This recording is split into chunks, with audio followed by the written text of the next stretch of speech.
The race weekend may be over and the World Championship may be decided, but there's still a lot to do here in Berlin.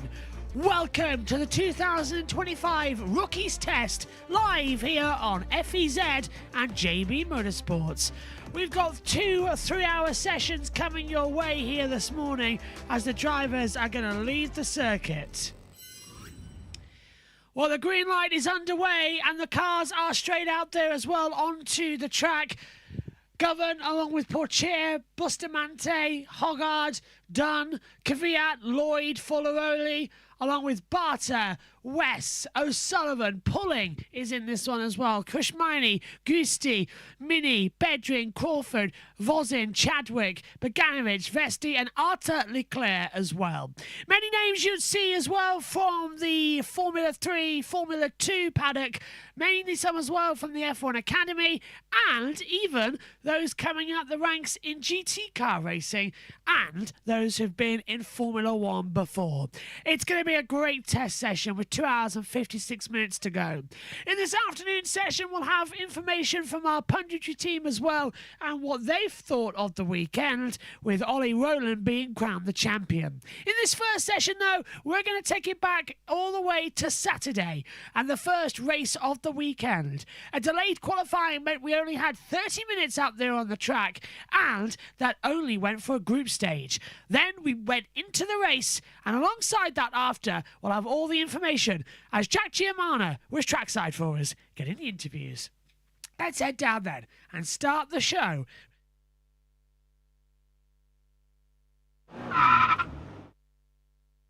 The ABB FIA Formula E Championship leaves Jakarta and heads back to Europe at the Berlin Tempelhof Airport. Welcome to rounds 13 and 14 of the 2024-25 FIA Formula E World Championship. And today could be a championship decider as Ollie Rowland has his first chance to claim the title here this weekend. Welcome to all the action. Green light is on and the practice session is underway as well, with 10 minutes gone. We've had our opening times. Cassidy is on top with now Dennis on top from Cassidy, Rowland, DaCosta, Buemi, Verne and Seta Kamara as well. Apologies, we're late on air. We were finishing up our coverage on MotoGP over at JB Motorsports 2. Welcome to everybody on Formula E Zone and JB Motorsports. Let's cross over to our colleagues at the World Feed, and starting off with Tom Dillon. So it'll be really interesting to see how well he does here compared to the others, and if he's really that talented, it should come out. Everything feels okay. I just feel that my steering wheel is not fully straight. I have brake urgent. So not the most encouraging signs from the cockpit there for Stoffel Vandoorne. Well, you can deal with a steering that's not fully straight, so the mechanics will adjust it later. Maybe an alignment issue, or sometimes it can be a bigger issue if it's a damper or something. That's a bit more annoying, which they will find out after the session. The brake urgent is probably an alarm from the systems, so they're definitely going to have to look deeper into that, because that is not something you want to go into the session with.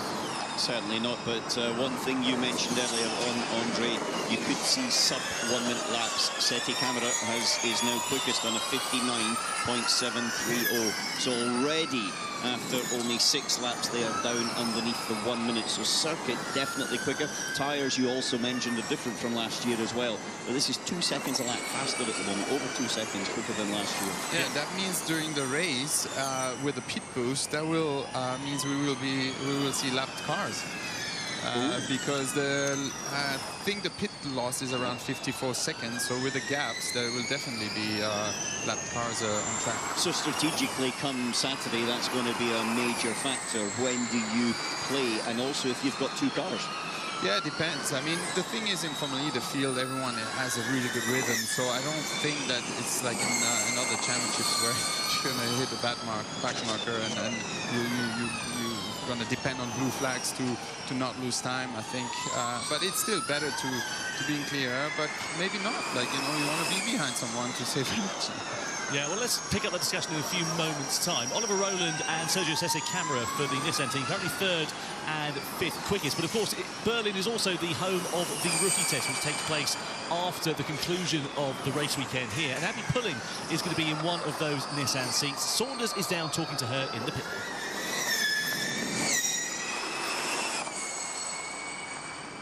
With you, Abby. Of course, this is a Formula experience. You topped the timings in the rookie test we had in Spain earlier in the year, the pre-season. Excited to be back. Looking forward to getting behind the wheel again. Of course, I mean, a lot of work with the Nissan Formula E team and taking my new role after the women's test, as you mentioned, topping that.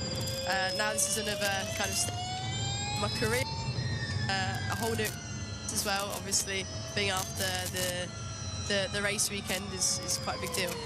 Everyone always wants to know, when you come from other championships, like F1 Academy and everything, what are the key differences? What's the difference in feeling, in the way you have to approach getting behind the wheel of one of these electric beasts? Take on, it's a much simpler car. Much simpler car. What I'm racing in now, and the F1 Academy car. So you have to have a massive, what's the word? Capacity. You have to have so much capacity in these cars, and more so than I think the viewers even realise. And yeah, it's a lot to take on. I mean, the different modes, and then you obviously have the regen and everything. It's like driving 3 different cars essentially. Add that into a race situation, and then it's a whole other thing. So it's really exciting, and I'm learning a lot with Nissan, and just looking forward. The way you put that, three different types of cars, that's great. Well, we're very much looking forward to seeing what you can do on Monday, and of course, things again for the team. No, hopefully, fingers crossed. Thanks, Abby. Great to hear from Abby Pulling there. Sorry for some of the microphone issues down in the pit lane there for Saunders, but good to catch up with the F1 Academy champion of 2024. Looking forward to seeing what she is going to be able to do. Just one point, by the way. Lola Yamaha Apt have got a new livery for this weekend. They've partnered with Superman, as in the film that's coming out. So the car looking a little bit different, and the driver sporting a special livery. So just something to keep an eye out for this weekend for that team.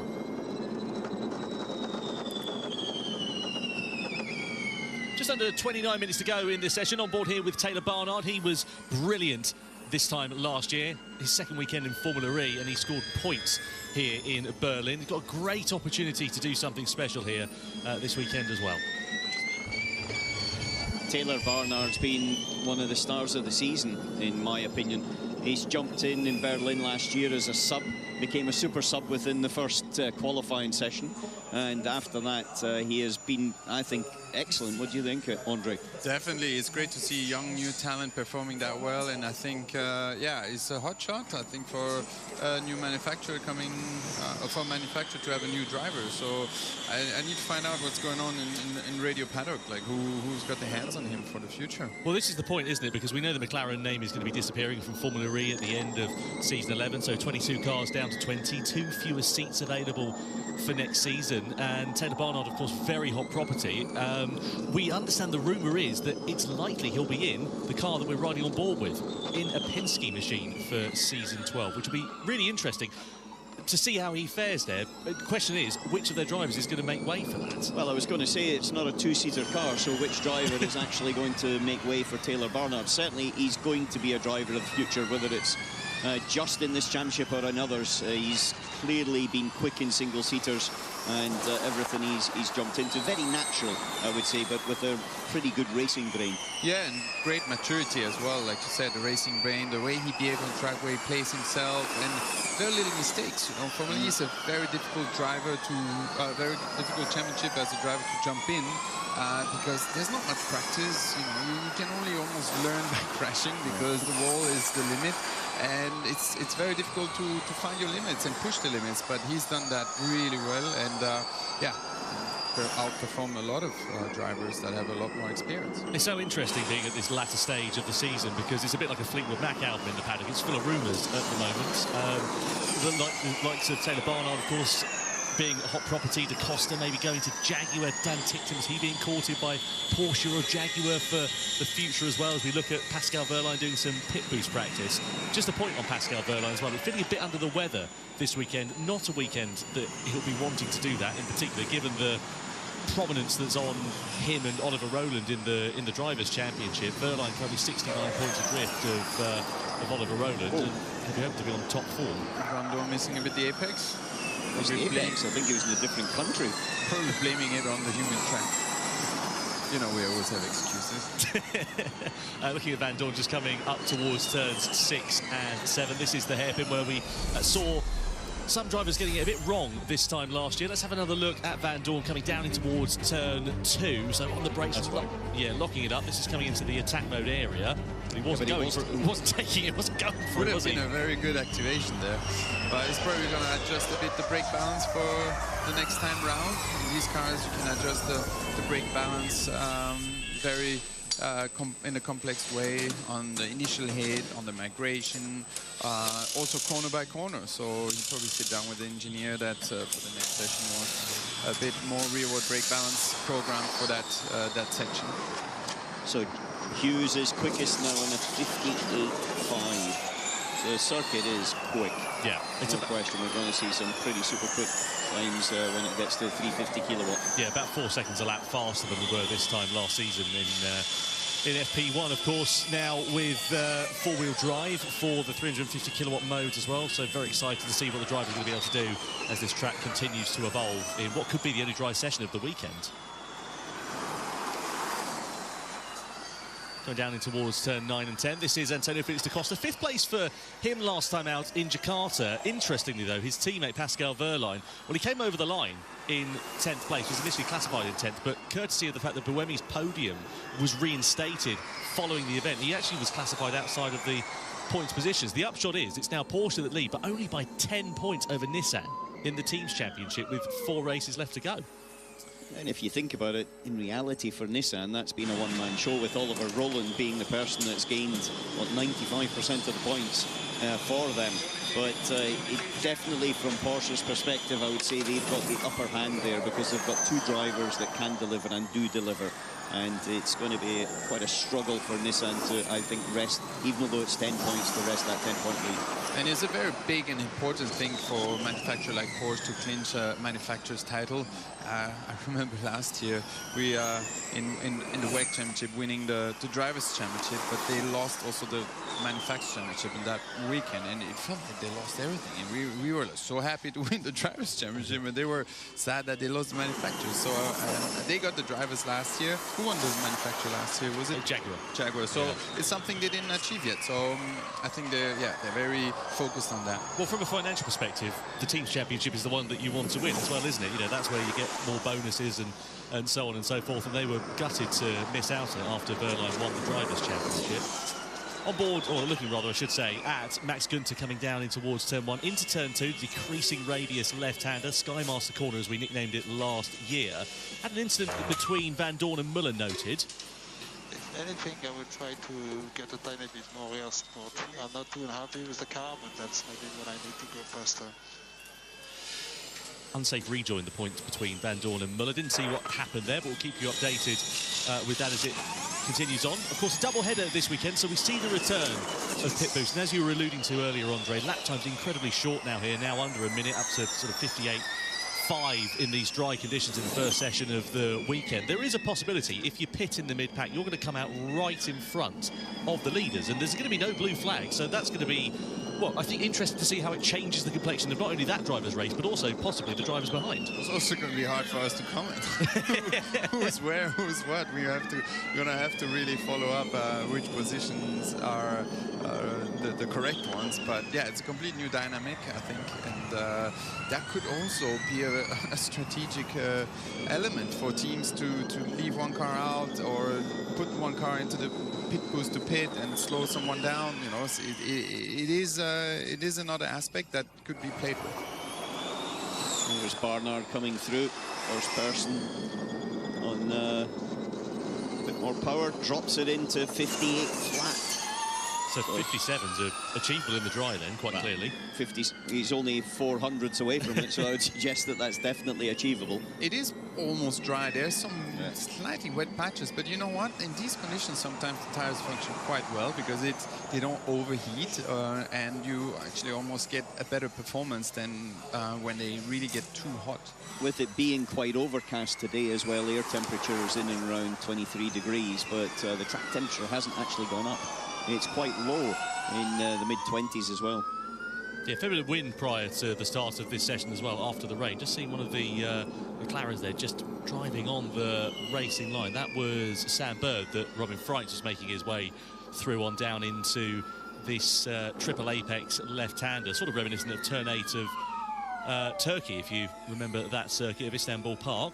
Through that final corner and into the pit lane then for Robin Freitz. The two Envisions currently 20th and 21st at the moment, but I have to say, something of a resurgence to Buemi's career this year. A victory in Monaco, a podium last time out in Jakarta. He's been on pretty good form. Well, I think also the team as well has lifted up from, they had a really dire time last year from being competitive, I think, in every season in Formula E, just suddenly dropping off the scale. And it looks like they've got a little bit of structure and focus and confidence back as well. And Sebastian fought for his podium last time out. Had it taken away from him, but the team asked for a review, and they won the review, and so therefore he got his trophy back. And there's no doubt Sebastian is a very talented driver, and you know, throughout your career there are sometimes some waves of years where you do so well, and then some waves of 1 or 2 years where it's not happening. And although you put in the effort, you put in the work, you have the talent, but sometimes things don't line up. And yeah, when they do line up, it works out. So it was great to see that from him. Interesting you should say that as well, because this time last year, if you remember, he was over doing the World Endurance Championship because we had a clash same weekend. This year, he's prioritised Formula E. He's here this weekend rather than going and racing a Toyota. Well, I don't know if he's prioritised or the team has prioritised. At the end of the day, one of the teams that you drive for has got to have priority over the other one. And I know Envision were very, very strong in their opinion that they needed to have priority, or they would look at choosing other drivers. The interesting part is that De Vries is taking priority in WEC, and he's racing for the same manufacturer, which is Toyota. So Toyota has one driver on priority there and one driver in priority in Formula E. So I think it's something you negotiate at the beginning of your contract, and probably what Sebastian had is like, look, let's look at the championship standings in WEC and see how we are. If we have a good shot at winning it, then I'll come and do the WEC, and if not, then you can put this in a contract with the positions. You know, if by that race we are not in the top such and such, then you take this option or the other option. Good lap time from Felipe Drugovich in the Mahindra. Just got up to 7th quickest ahead of his teammate Eder Mortara. About 1.5 seconds or so still off the pace, but still plenty of time for the lap times to decrease in the remainder of this session. Running on board here with Dan Tickton, the most recent race winner in Formula E, and what a result it was. I don't think there was a dry eye in the house in the Cupra Kiro garage a few weeks ago when he claimed the checkered flag in first position for the first time. And an interesting journey for him here this weekend as well. Rather than jumping on a plane or a train and getting himself over here in the conventional way, he decided to go out onto Facebook Marketplace, buy a £6.5 Cadillac limousine and drive it all the way down to Berlin. So now we know what he did with his prize money, huh? On board here with Dan Tickton. This is a great idea of how this circuit is, and actually how bumpy it is as well when you're riding on board. As you said earlier on, Andre, quite an abrasive surface, this one, and being an old airfield, it's made up of, you know, quite large sections of concrete. Yeah, it's a very unique track because it has a city track feeling because of the track limits being the wall, but it is a bit wider, like a permanent track. It gives a bit permanent track feeling as well by not being in the city. And then this really unique abrasive surface. It's a flat circuit, but still bumpy because of those plates and how they join. And yeah, it's a very unique dynamic. You need to keep the car on a good platform, not roll too much, but still give mechanical grip to the tire, because you don't want to put too much energy in those tires because they suffer a lot on this abrasive track. Nick Cassidy, a two-time winner of the Berlin E-Prix, won it once back in 23, and of course the first race here last year when he came from 15th on the grid to take the checkered flag in quite commanding style. He's taken one win this year. That was in Shanghai in the pouring wet conditions, so opportunity knocks if the weather is as we're expecting it to be, pretty suboptimal for the remainder of this weekend. You can see he's fastest in Sector 2, making his way through the last few corners. You hit the first apex, miss the second, and then hit the third one. Let's see what the lap time is going to be for Cassidy in the Jaguar as he comes to the timing line. He goes up to P5, half a second slower than Taylor Barnard. Andre, you mentioned about sometimes it's just not clicking for Jaguar after, you know, their performances like last couple of years and winning the team's title, as you said last year. It's certainly not clicking for them. They haven't just found their mojo, they've lost it and searching around, but you know, this could be the one where they start to regain a little bit back again. Let's have a look here at Felipe Drugovich. This is making his way into the final few corners, isn't it? Yeah, it's nice how it floats in there. You see the car rolling, gripping, driver moving on the steering wheel. Would have been nice a bit closer to the apex. Apexes were always optional extras. If you get the apex, sometimes you scrub more speed off, you know. It's always the reason I gave. No, there's an excuse another. You should try it sometime. Yeah. It works. I got to drive the Gen 3 car here last year, and I was so far away from the apexes that I was in a different postcode. By the time I made my way round the lap. Looking at Jake Dennis here as he comes through turns 6 and 7. Really wide entry into that corner, creates a great overtaking opportunity. And also down here into turns 9 and 10 as well. Does bottleneck up slightly as you go through the mid part of that corner, however. So 15 minutes left to go then in this session. Looking at Jake Dennis making his way through the final series of corners here at the Tempelhof circuit. And what is Dennis going to be able to do? Well, it's been personal best for him in Sector 1 and also Sector 2 as he now aims for the timing line in the Andretti. Goes up to third quickest. Andretti celebrated their 300th victory quite recently in all classes, I should say, that they race in. Brilliant result for that team. As we look at Roger Griffiths inside the garage. Inside Eddie Mortara's car in the Mahindra as well. Finished second, of course, to Dan Tickton last time out. So, I mean, what do you think about that there, Alan? Because he had a great opportunity to take a victory, finish second in the end. Do you think he'll be disappointed with that, or do you think that's, again, another strong result that he'll be happy with? No, I think it was a good result relative to, you know, what he's had so far through the season. You know, I have to say Mahindra have been strong this year. They've done a lot of good work, developed in the right direction, and it's good to see. But also for Ado as well. You know, Ado nearly won the championship a few years ago, and so therefore I think he understands what it takes.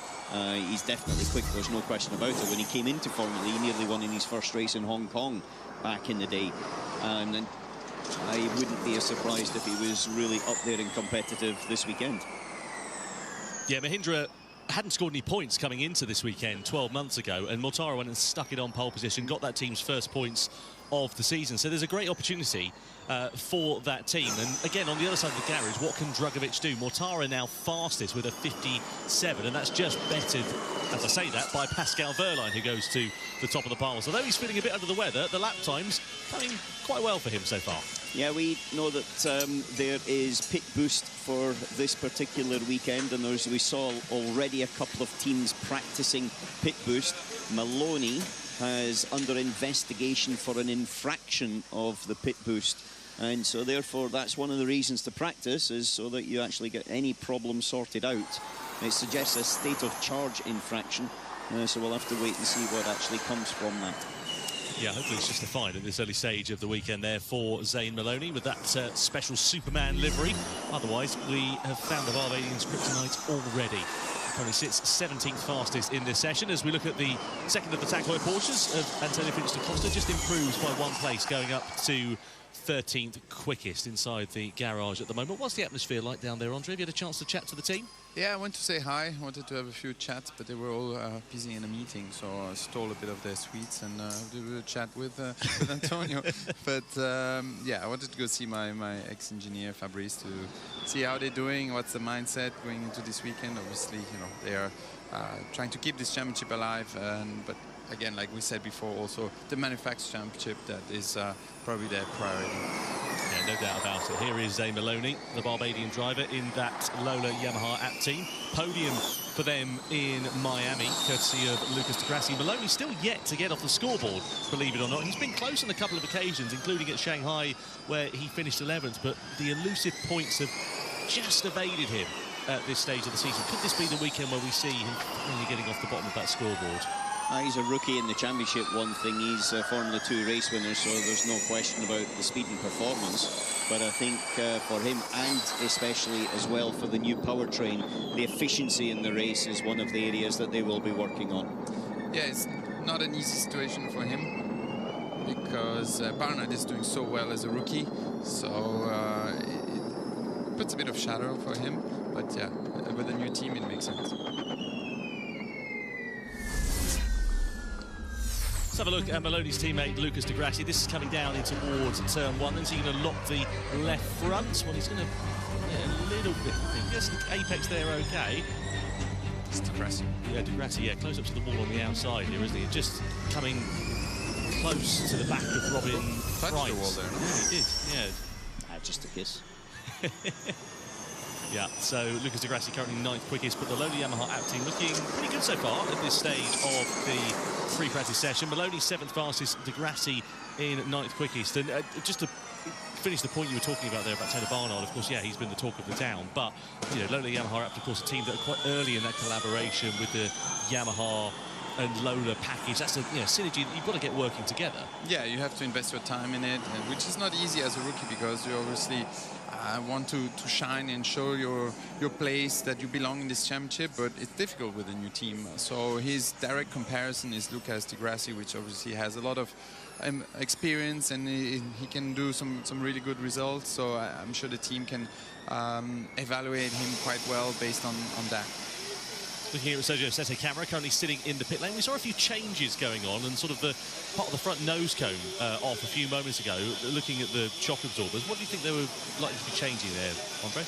Well, mostly the dampers or the roll bars. You know, it's you prepare your session and you have a few set of options that you have on your run plan that you might want to go through. And yeah, maybe he was not so happy with the ride, either too stiff or too soft. So you know, you can ideally also change the springs, or there's a lot of things you can do to affect the car balance. Well, on board here with Oliver Rowland, the champion-elect in waiting, as he winds himself up for a flying lap in this session. Let's see whether the British driver is going to be able to improve. In the meantime, let's go down to the pit lane, catch up with Saunders. He is with McLaren development driver Ella Lloyd, who will also be driving in the rookie test here post this weekend. Thanks, Tom. Yeah, Ella, obviously a big opportunity on Monday. You know, you've had your experience with Formula E behind the scenes, but now getting on a track like this, how are you feeling about the experience? Looking forward to it? Yeah, I'm feeling pretty good. Obviously, doing the all-female test last year. I've had a little taste. Now I'm ready to, hit the track on Monday and put everything in practice. Of all the cars to be doing it in as well, you know, we've seen a lot of good quick pace with this McLaren across the season, especially with Taylor Barnard. Is that an added bonus getting to do with McLaren? Yeah, definitely. Obviously, being part of the DDP program has led to this opportunity. So yeah, I'm really grateful for it and can't wait to jump back into the car. We're very much looking forward to seeing what you can do on Monday. Thank you. Thank you.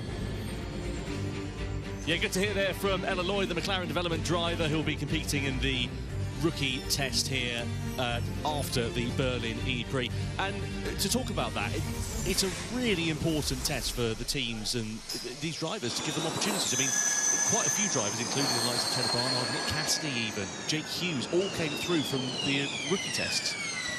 As Andrew mentioned earlier on, you don't get very many opportunities to test, and that means for the driver, but it also means for the teams as well to actually look at other driver options. So it's important for both, for the drivers to be able to say, this is what I can do, and also for the teams to be able to evaluate. Yeah, especially on Formula E tracks, which you can't really replicate on private tests. So let alone be a private team, which is not allowed to test on tracks. They only have the official test day before the season starts, which is most of the time in Valencia. And the manufacturer teams, they can go do the development test, so they have a bit more privilege, but there's no real Formula E street-style circuit. So we used to go to some places, try to replicate hairpins and put cones and try to somehow do it, but there's nothing like a real Formula E track. And also, you have the reference from the race weekend so that they can compare it to and see their weaknesses and also evaluate the drivers if they can really do something positive. That's exactly it. I think the reference point for the, you know, in comparison to what happens during the race weekend is one part. Obviously, if it's a dry race weekend, but the other thing is there's going to be all teams here with 2 rookies each. So therefore, it's actually a good spread and it's a good influence of youth talent. You mentioned Taylor Barnard. There's a perfect example of someone that's came in and just shown what can be done with a rookie. Yeah, no doubt about it. There's Johan Aim, the race engineer for Oliver Rowland. Rowland's just improved up to 3rd quickest in the last 6 minutes of this session. And that'll be cause for smiles in the Nissan garage at the moment. Verline, though, currently fastest for the Tag Heuer Porsche team. He sits in the garage at the moment. So is his wife and his kid. Just watching on. Nice to see. Local race. It is, yeah, of course. Of course, local race, home race. 3 drivers celebrating the home race this weekend. Pascal Verline, David Bettman, and also Maximilian Günther. So hopefully they'll have some home support in the grandstands. It's always a well-attended event here at Tempelhof, such is the time it's been on the Formula E calendar. Cut back well. Got the second apex, so I mean, it's a good exit that. He was deep in coming in, though. He was pushing on the entry. What's really interesting now with those cars, we used to lock up a lot. You still see cars that lock up, but the systems are so smart that you're not really allowed anti-locking, but they still manage somehow to create anti-locking systems there. So the drivers press the brake pedal pretty hard, but the car doesn't lock up. So it doesn't mean that you make the corner. It just means that you don't lock up, but you're still going to miss the corner because deceleration is just a bit too late. Do you think that going into turns 6 and 7, you can almost afford to miss that first apex and, you know, clip the second one, such as the radius of that corner? Did you do that last year? Yeah, I did it every corner. Yeah. And did it work? Well, I mean, I wasn't setting a blinding that time by any stretch of the imagination, but I kept it out of the wall. I didn't win the challenge that we set, and I'm still You did win the challenge. Yeah, I can't remember. Yeah, I know. I've never forgotten it. It comes back to haunt me in my nightmares.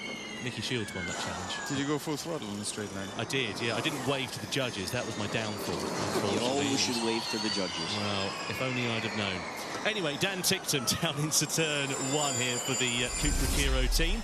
Let's have a look at Sam Bird on board here with him in the Neon McLaren. This is going to be an interesting point in qualifying, and he just gets stuck behind, I think, Mahindra there. It might have been Drugovic. I think it was his teammate, wasn't it? Yeah, his teammate. Was not it? happy about that. He tried to slow down and go side by side. Sometimes, you know, there's like a bit of road rage that in the heat of the moment. Try and prove your point to someone who messed your lap up. But yeah, it can happen.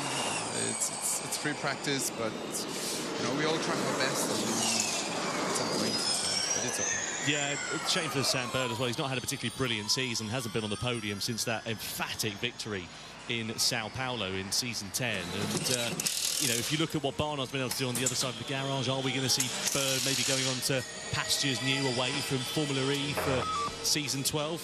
What's the fastest 350? Fastest 357.78. 2/10. Or I could destroy that. That's a man with confidence, isn't it? I like that. Oliver Rowland. He's on a 57.9. He's so just not even 2 tenths off. Yeah. So yeah. Yeah, I like that from Oliver Rowland.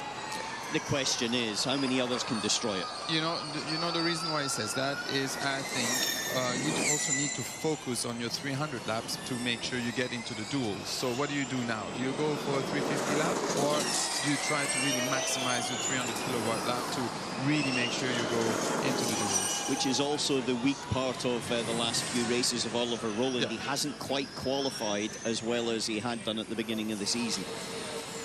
Yeah, it's an interesting point as well. How relevant do you think this session is going to be compared to the rest of the weekend? If the rain falls as we're expecting it to tomorrow, and then possibly even worse on Sunday. Well, to be honest, it doesn't matter. You have to do your best every time you get out on track. You can't rely on the weather forecast 100%, so you never know. So your job and your duty is to get out there and do the best job you can. And as Andre mentioned earlier on, could be wet tomorrow and dry on Sunday. Exactly. So this could be your only session before the race that you've got that dry running. Got to get the flag out just in the middle sector. Start finish straight. Yeah. Red flag. Red flag's out. It's Red flag. Hit the wall. Yeah, so Antonio Felix da Costa, red flag out with just over 2 minutes left of this session. And it looks like Antonio Felix da Costa has come to the barrier there. Looks like he's clipped the wall on the right-hand side. Some power slide tyre marks there on the exit of the corner, so it's a bit unusual there. Yeah, you see the front wing damage there on the right-hand side for him in the Tag Heuer Porsche. He was 18th quickest prior to that. That will be the end of the session because there's only a couple of minutes left to go anyway, but that's going to mean that drivers who would have wanted to get practice starts in will not be able to do so. Those who are on personal best lap times or a couple of personal best sector times coming through will not be able to improve either. And we wait to see what happened there for the Portuguese driver. Everyone, this is race control speaking.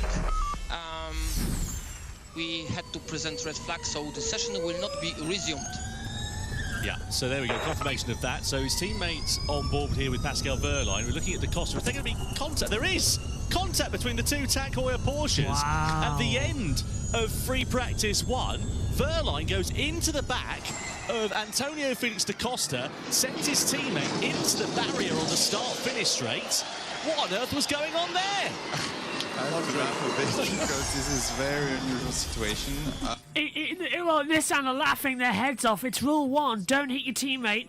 Rule 2, read rule 1. A Porsche, Florian Modeling is furious. Understanding, I think Antonio wanted to give way to Pascal Wehrlein and misjudge a bit the distance and the speed. Probably Antonio didn't go full throttle, and then but every other team principal's laughing now. The whole paddock, but hopefully there will be no penalty for Pascal Wehrlein there, because usually it's under investigation for causing a collision. So, but everybody's laughing, but everybody is also thanking themselves it's not their drivers that are involved, because it could so easily be. Yeah. Tell you the talks in the garage, they're going to be quite interesting, that's for sure. Let's have a look on board from da Costa's point of view then. So coming through the final corner, da Costa's... Hang on a second. I got hit by Pascal. I'm in the one. I told you he's preparing. Yeah, he was preparing, but he was already in front, and then he stopped in the last corner, man. Understood. Yeah, so Pascal was going to launch his lap and obviously in full throttle. And I think what happened is Antonio also wanted to go, and then he got a bit... yeah, you will see the incident, nothing he could do there. But I think Antonio probably was a bit confused that Pascal let him a bit by and ruined maybe his lap. So then he aborted that lap, and Pascal was launching the lap, so I think it's just a consequence of maybe Pascal having slowed Antonio down initially. Yeah, miscommunication clearly going on down there at Tag Heuer Porsche. Well, Tommaso Volpe has got a nice dinner time story to tell tonight. And well, you can see the rest of the grid there making the most of the humour of that situation. It does bring an early end to free practice 1 here, though, in Berlin, and unfortunately not a happy one for the man who won the most recent race here at Tempelhof, Antonio Felix da Costa. That was the start of his superb run of form at the end of the season. If you remember, he went on to win 4 out of 5 races. Yeah, he was really unbeatable here. And that was season 6, was it? I know this was last year. You're talking about last, yeah. But yeah, also here, like season 6, I think it was. He where he won the dominated title. when we had the COVID year here. He's always been strong here, so we're definitely going to see him doing a good weekend. Yeah, 2 wins he had back in 2020 and a further podium as well. He had 6 races in 9 days, wasn't it? Yeah, I remember also doing 3 days of simulator for each layout, meaning 9 days of sim. 3 days clockwise, 3 days counterclockwise, and 3 days for the new layout. Eyeballs on a spin That dryer. was quite a long time in Weissach at the simulator. But there was no spectators here. You had to eat your food on your own. You went to your hotel room. There was no... It was Yeah, it was a weird time. But, very glad we're back into normality. Yes. So let's have a look at a rear view then of Antonio Felix da Costa. So da Costa's going to lift off the gas here and get biffed up the backside. Well, he didn't lift. I think it was just Pascal being on 350 with a lot more power. So. Well, I suppose, the dangers between 350 and 300 kilowatts. Well, I think, to be honest, looking at it like this, Pascal misjudged his. You should be able. He tried to time it perfectly without lifting and thinking Antonio would get out the way on time, which was a bit greedy there, not going off the throttle. We're underway for qualifying. Does now finally begin here in Berlin. Thank you so much for sticking with us as we get cars out on track for this 12-minute qualifying session. But just to finish that point, the difficulty you've got between Group A and Group B is obviously there's time that goes past. If the rain then comes down for Group B and your lap times are absolutely down in towards turn 6 and 7, that's the hairpin there. This is Antonio Felix da Costa in the Tag Heuer Porsche making his way through the next double apex hairpin of turns 9 and 10. You can see it's quite wide going into there, but it gets quite tight as you head in before the braking zone, so it really bottlenecks up and then widens again. Yeah, it looks quite pedestrian in these first few laps. The driver's really just taking their time here to build into the session here. We've got 12 minutes on the clock, we've got plenty of time, and we do expect the lap times to drop towards the end of the session. We're looking at Nico Müller here, and you can see how he aggressively put the steering wheel on there. A lot of steering lock to try and overslip those front tyres, to try and set the car into a bit of understeer and then get that rotation later in the corner. So the driver's trying lots of different things in the road. Well, with Mitch Evans there, slide as he got on the power there. And what we have seen in the wet conditions as well, some teams play with tyre pressures as well to try to force the tyre to build energy, to build temperature. Big oversteer there from Evans as he tries to put the power down through the puddle. It's very slippery. Yeah, it's very slippery out here at the moment as we welcome you back up to the commentary box as well. Evans down on the first sector time, not looking 100%. It's sliding around, coming out of the rear as well, so they need to be extra careful. They don't want the one thing, which would be to have a major accident in this session, because then that kind of it makes everything go a million times harder in the session later on. So Evans will be the first one to complete a lap time delta, and fingers crossed it's going to be just about enough.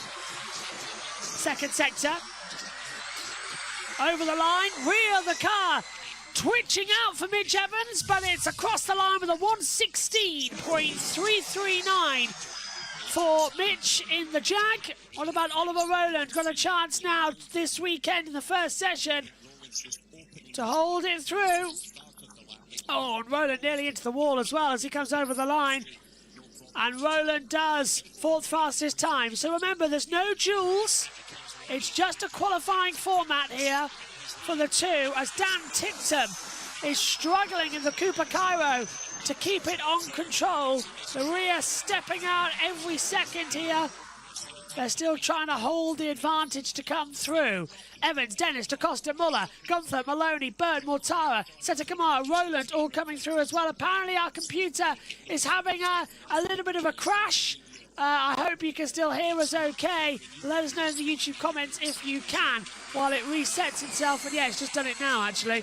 It used up a lot of RAM gigabyte for some reason. Evans on top, though, and his two sector times are going faster and faster among the two. So I'm expecting him to have a little bit more of an oomph coming through in the next few moments' time. Yeah, and as you can see, our Wi-Fi... yeah, okay, so we might be a bit glitched. I apologise for that as da Costa moves up to second, Dennis in third, Muller in fourth, as we're back with you now on our systems. Gunther over the line, goes up into third position. I think we had a lap time. Seti Kamara has moved up as well. Rowland goes into second position. Dan Tickton now goes into P2, so he's changed the deltas out here on the lap times at the moment. 7.5 minutes to go then here in qualifying. Number one, let's hear from Rowland. 2 tenths sector 1, 1 second sector 2, P2 at the moment. Just giving him the stats that he needs to know, the information, as Roland really is fighting for control here as they come under braking. Rear stepping out down into the hairpin on the old start-finish straight. We come through now as well into the braking zone for what was turn 1, now turn 9. Before coming in there for the last 2 corners on the circuit. They really have massively reprofiled this circuit. Paddock in the same place. It's just the overall pit lane moved to the opposite side for a new start line procedure. Over the line then, Evans again at 1:13.284. Again, faster and faster and faster on the deltas. Finish a flying lap, and so it will definitely come down as the Costa, but they're still a second off. It looks like they've got their setup pretty right, and also Evans is definitely driving. Here, as they come out of that final corner, as Roland finishes a lap, puts himself up into P2, still 1 second off though. Then they're crossing the painted lines, which is the start-finish. That's what's actually giving them the kick of oversteer, not necessarily any puddles. It's interesting this as well, because of course no dual stages of qualifying due to the time constraints that we've got here at Berlin. So drivers now staying out for the majority of this session. What you traditionally see in a dry session is drivers going out, doing one run, coming back in, changing the tyres, then going back out again. But that's completely turned on its head. So Ticktum just slots himself up into 4th quickest. Ignore the duels part of that barrier on the left-hand side on the graphic, because it is going to be this session and this session only for Group A, and then the same for Group B in a few moments' time. Fastest time from the groups will determine the grid order this afternoon for the E-Prix. Right there, Billy, if you look at Evans's lines, they're very different to what we've seen from the other drivers at the moment. And again, he's looking as if he's smooth, he's looking as if he's slow, but actually he's super quick. Now in this group, nobody will be able to watch and copy. However, Group B will be watching exactly what Evans is doing and replicating it. Particularly if you're Nick Cassidy as well, Tom, because, you know, you've got that information within the team there at Jaguar. So he, with the momentum that he's starting to build coming into the end of the season, he'll be hoping to capitalise on any data or any advantages he can gain from what Mitch Evans is currently doing right now, which is just setting purple sector after purple sector. Yeah, but what he's doing is he's about 2 or 3 metres different on the line in quite a few corners. He came out onto the back straight, and it looked as if he was keeping out of the way of a faster car. He was nowhere near the racing line, but he's able to get the power down, he's able to get the car straight, and clearly it's working, because he's still, every lap is 1 second ahead of any of the competition, doesn't matter who it is at the time. Let's have a look at some super slow-mos here from Oliver Rowland, just making his way through this left-hander. This is the final sector of the lap, which leads on to the start-finish straight. You can see the driver's eye view, and it's coming into the sort of right-handed kink onto the checkered flag that has, or the timing line rather I should say, there's that kick of oversteer there that looks quite frightening. Yeah, it's that kink of what is not effectively not a corner in the drive, but in the wet becomes a corner and becomes a moment where the car can be unsettled, can kick into oversteer, and where you can lose traction critically, as Alan was touching on earlier. And that in the wet is what you need. You need traction out of all the corners so you get that direct drive rather than min sliding around. Well, Mitch Evans has never had a front row start here in Berlin. His best position on the grid was 3rd back in 2021. So we've still got Group B to go, so let's not count the chickens just yet, but there's still plenty of opportunity for improvements. The risk you've got in these last 3 minutes of the session, if you're waiting until the latter stages for the best improvements, if you get a yellow flag or even a red flag possibly, then your lap time is done and dusted. It does also feel like, Tom, it's going to be whoever crosses the line with the least amount of time to go. That's going to be really critical for the session, because we are seeing consistent improvements as Mitch Evans is about half a second roughly up through the first couple of sectors on his previous best, which is nearly a second faster than Jake Dennis in second. Yeah, I think everybody's fighting for second here, if I'm very honest with you. It does look like that, doesn't it? I don't think anyone's got any sort of 3 minutes to go, sort of 3 laps. He's just on 9/10 quicker than Jake Dennis last time around to build that gap up to 1.9 seconds almost. Evans is absolutely fantastic. DaCosta now gets inside a second of it, so he's 8/10 faster than Dennis, but Evans is on another level. He's still a second adrift. But it's consistently a second. That's the thing for me. He's every single lap he's got a second advantage, and that's not in one corner. It's built up over the lap because he's quick in every single sector. The middle sector looks like his strongest part of the lap, although, like you say, Alan, everywhere he is stronger, but he was about half a second of his 1 second margin over DaCosta came in that middle sector. So whatever he's doing in particularly those slow speed corners, those hairpins, getting the traction out of those corners, that seems to be really working for Mitch Evans. But he's just building that momentum. He's not really taking any cool laps, is he, Alan? He's just consistently, just lap after lap, putting in the sectors. And someone else, Maxi Günther, now has just taken away the fastest first sector from Mitch Evans. Yeah, this is a bit more like it from Max Günther. Last pole we had, by the way, for Mitch Evans, just to finish off that last thought, was back in London last year. So it's been a long time, nearly 12 months since we saw the Kiwi starting on pole position. Günther loses time there in the second sector, so that's clearly where Evans is gaining the advantage over the rest of the field here. Yeah, it wasn't even Günther's best middle sector, so he dropped a lot of time himself. And ultimately, see if it puts him up into P2, currently P3. Yeah, got a personal best coming in from Oliver Rowland. Günther does go up to second quickest, but still a second shy of the time set by Mitch Evans. What can Rowland do, though? Critical weekend for the boy from Barnsley. Goes up second quickest, 7/10 of a second away. That's a bit more like it. 1 minute 22, so there's going to be quite soon the people will be starting their final lap. Look at the spray on the start-finish straight here. I wonder if there's been a sudden downpour. Suggestion, less V-shaping 6 and 9 and wider entry turn 9. Currently P3. A lot of errors, a lot of differentials as Evans again fastest across the two sectors. Just time and time again he's having it. Delta upon delta. Over the line then comes Mitch Evans. What's it this time? A 1:10 over the line? It's a 1:11.241. He's now 1.333 seconds a lap faster than anybody else out there on the circuit. This is incredible stuff right now from Mitch Evans. Remember, that looks like it could be pole position as Günther slides coming out of the last corner of turn 15, nearly whacks the rear suspension. It is getting very much a big spray across that line. Günther goes third. Now, what does Rowland do over the line? Does he find an improvement with the flag coming out shortly? Rowland goes into second position, so just down on the overall deltas. So Evans, Rowland, Günther, Da Costa, Ticton, Mortara, Muller, Dennis, Bird, Maloney, Seta Kamara. Looks like that's going to be the running order as the checkered flag comes out. Mitch Evans will take the flag across the line and misses as well. Evans is on provisional pole position as things stand. A few more bits coming through there out of the back. Evans, fastest middle sector. Don't tell me he's going to go even faster. A 1:11.241 was his delta, and he takes it to a 1:11.021. Evans again, much, much faster. Rowland into P2. Günther's got third. Da Costa's fourth. Ticton, Mortara, Bird.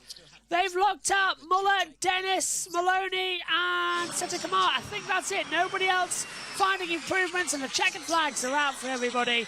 So Q1, Group 1 has finished because there is no duels here in this qualifying. It would just be the two groups. Fastest will be on pole, and they'll set the odd side of the grid, 1, 3, etc. 2, 4 for the second group slower. Group B will start at 17 minutes past the hour. That's the word from race control. So the flag comes out, and now we will wait again to see what's going to happen next. This is Da Costa down to the hairpin at turn 9. Goes way off the circuit. Has to loop it back together. That's where the old paddock complex used to be for Formula E. And then they moved it to the new resumption area. Okay, well, there we go. Group B about to start soon. It's 1:13s and Seta Kamara just in the 1:14s there as well. I mean, what a session from Mitch Evans. It felt like every lap he was just getting faster and faster, extending that gap to the rest of the field to be nearly a second faster than the rest. I mean, he is at one with that car, and he's really comfortable in those conditions, and that was obvious from the first lap there. Well, the question is now, what will Group B be able to do? Will we see continual improvements? You would imagine so, because it doesn't look like the rain's getting heavier. Yeah, I think we will. Cut that last lap. Thought it was done. Copy. Yeah, good job. Evans 11.0, clearly a world away, but then Günther third, 12.3, and back in fourth. So a world away for Mitch Evans there.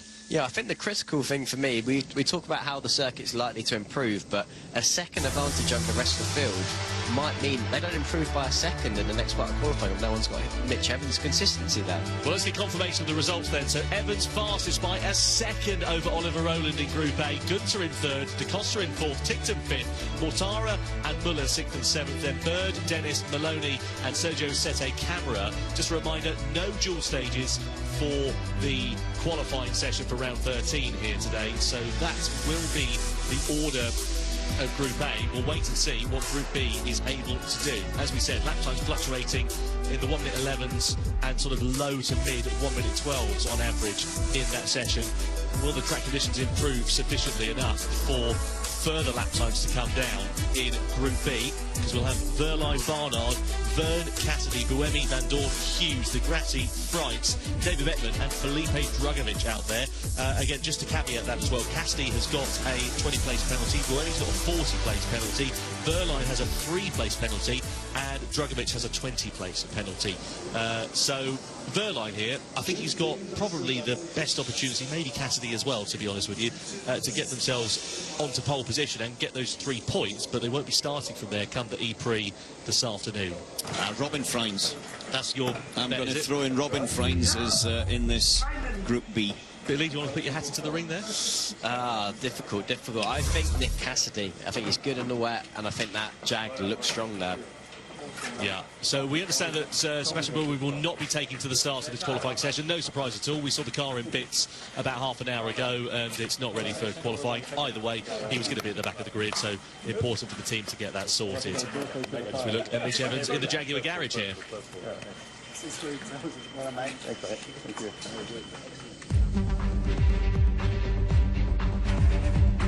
Well, what a session from Mitch Evans, fastest with a 1 minute 11 flat, a second faster than the next competitor in Group A. Group B is up next though, so Verline, Barnard, Vern, Cassidy, Buemi, Van Dorn, Hughes, De Grassi, Freitz, Beckman and Felipe Drugovic are the 11 drivers that will be taking to the track in a few moments time. And just a reminder, no dual stages of qualifying, so these 2 group sessions will determine the grid for the E-Prix of round 13 this afternoon. Green light is on then, the session gets underway, and what are these drivers going to be able to do? They'll know there's grip out there on the racetrack, they'll have seen that from the drivers a few moments ago, but how much faster are the times going to be in Group B as we see the cars filtering out onto the track? So lots of activity at the end of a pit lane here. Presumably here, Alan, we're going to see drivers doing what we saw in Group A, going out for the whole session. Yeah, I think so. You know, you've got to remember that the tyres are not going to heat up to the same level, but also the other thing is it's a longer lap, so they will do less laps than they would in the dry anyway. Please do not slow down at the pit exit area, please. That's very straight. Full speed now. Don't do the Formula One. Giving the drivers the hurry up at the end of pit lane there.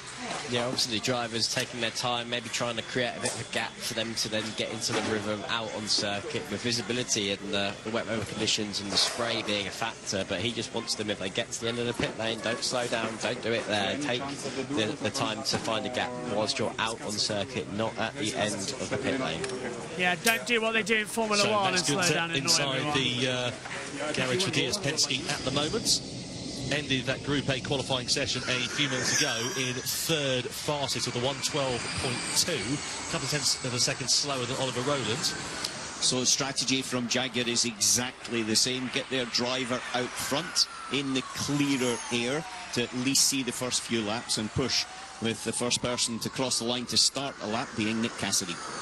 Away we go. Turns 3 and 4. Don't forget about the Formula predictor on the bottom left-hand corner of your screen. Tell us who you think is going to be getting pole position here today for the E-Prix this afternoon. It's a lot drier than it was before. Remember the first lap we saw Nick Cassidy and he was having snap power oversteers coming through that corner. But there, as you, sorry, Nick Cassidy, I was meaning Evans. There, Nick Cassidy comes into the hairpin and locks up the rear, slides in a little bit deep. Yeah, it'll be interesting to see how quick they start this session off, because it was down in the 1 minute 16s at the start of Group A qualifying, and it eventually ended up in the 1 minute 11. So let's see where the benchmark is at for when they get these first laps finished here. Yep, and lap time delta is coming in now as we come up towards the line.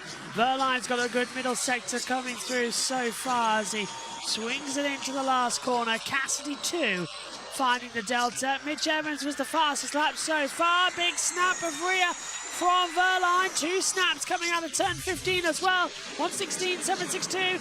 Verline even with those snaps. It's a 1:15.574.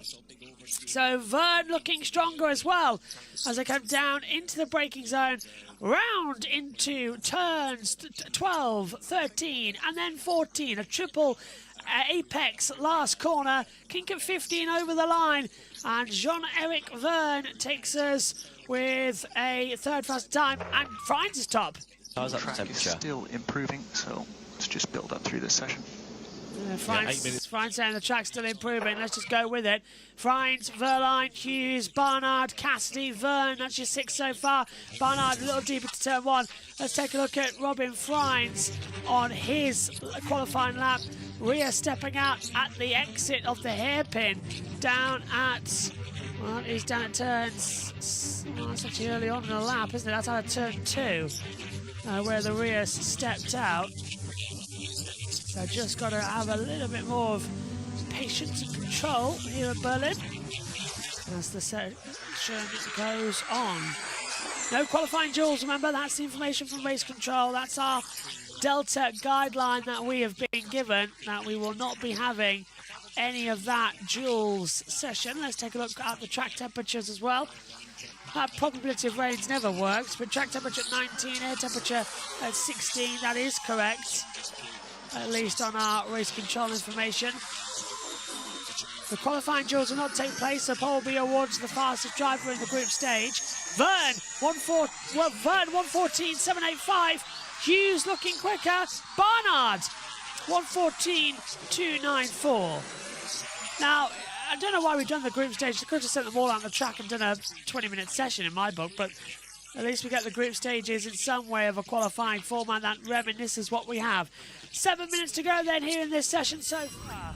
Surface water as well, and I think the majority of it's coming from the tyre gaining a bit more grip and the driver's sussing out what is making the car work on this particular surface, what the lines are, because the circuit is, you know, new in the environment. It's changed a little bit through turns 3 and 4 as well. So from that perspective, I think they're just finding their way and the tyres are just developing a bit more grip as they run.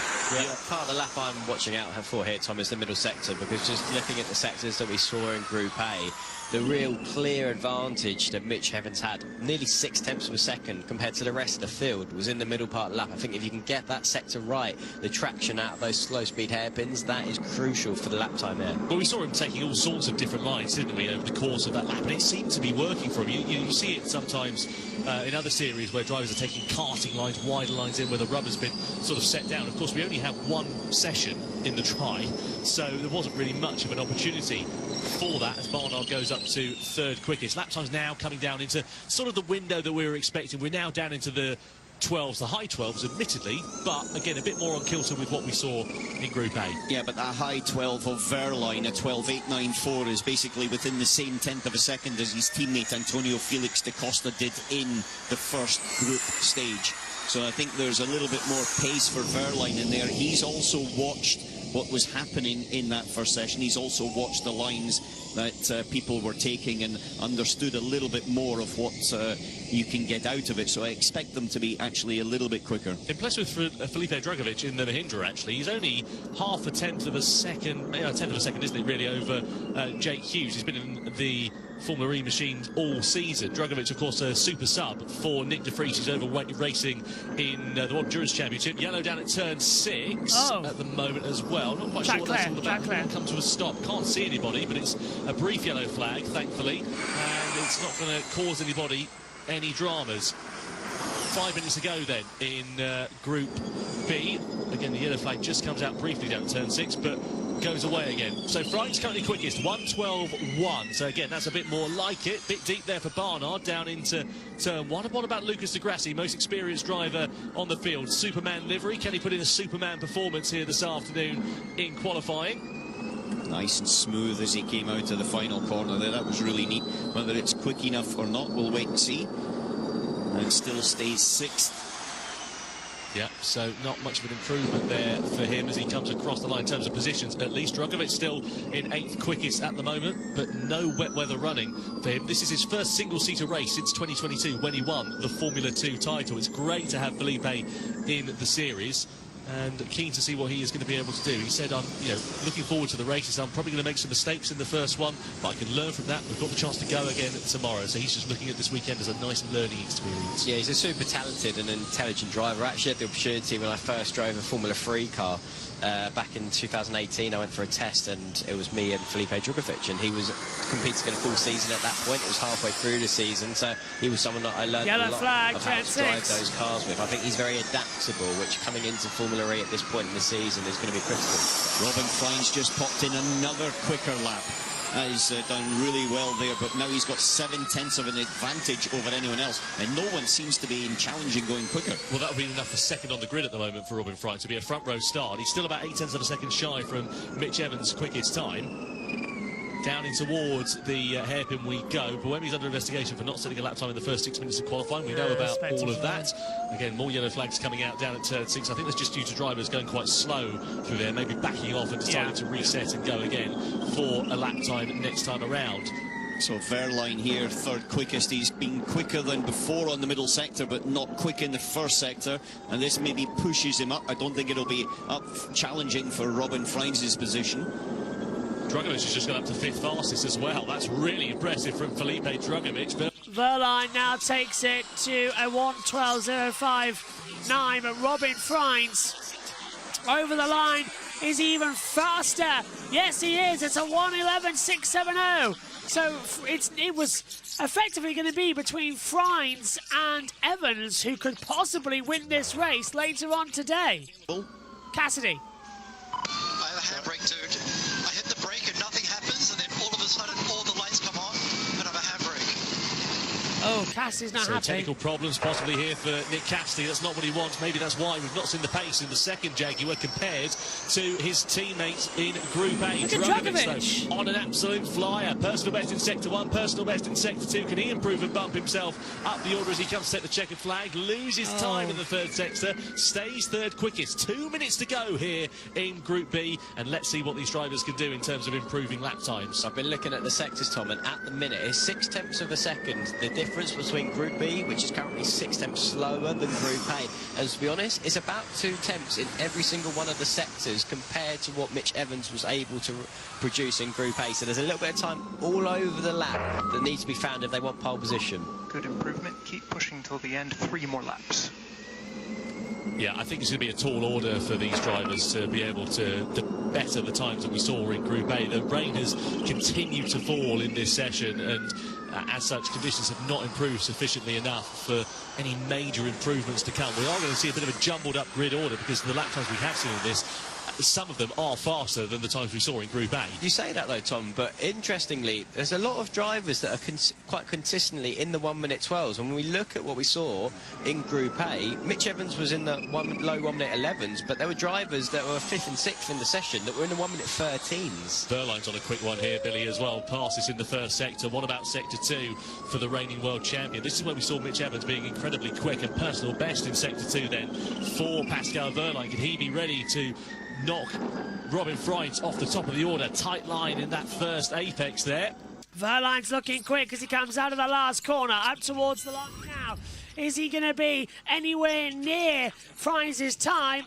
Oh, he moves within 40 thousandths. Verline goes over 1:11.546, but Robin Freins is looking quicker as well as they come out. The checkered flag is being made ready here in Berlin, and Freins retakes it. 1:11.109. You just can't make it up what's going on out here right now on the circuit. It's unbelievable. So Freins, 1:11.109 from Verline. It's just inside the pole position time, I reckon. Hughes goes up to 2nd position. That could be 4th on the grid. So Hughes really is starting to have an impressive gambit as it comes through.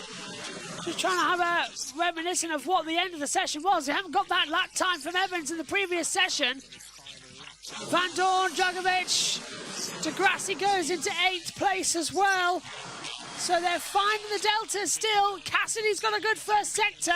Personal best from him. I think that was what it was really needed to be as well. Finding that data. Over the line we come now then. Trying to find out what that overall time was. 1:11.021. Look how close Freins was. What about Jean-Eric Verne as he comes over the line now? Does he have anything for pole position? Answer, no. 4th fastest. And Barnard, unless he improves up to break it through, I think he's going to start 10th on the grid over the line and does so. It is pole position for Mitch Evans. Robin Freins will start 2nd on the grid. Group A take the odd side. Group B take the even. So Freins 2, Hughes 4, Verline 6, Verne 8, 10 for Barnard, 12 for Van Dorn, 14 Djokovic, 16 Degrassi, 18 Cassidy and 20th for Behrman. What could maybe have been, but a fantastic effort from him. Yeah, great job from Robin Freins. Well, he was your pick of the bunch, Alan, and he was quickest in that session. Yep. Brilliant job. You called it. Checks in the post. Great job from Robin Freins. Pole position he got here for the Apt Cupra team back in 2023. Yeah, sorry for the last lap, man. I don't see it. Yeah, no, it was just tight to get that last one in, but as P1 in the group, I'll let you know, I think. Yeah, so we are fairly certain that's going to be the front row of the grid. A 1:11 flat it was for Evans, a 1:11.1 for Robin Freins.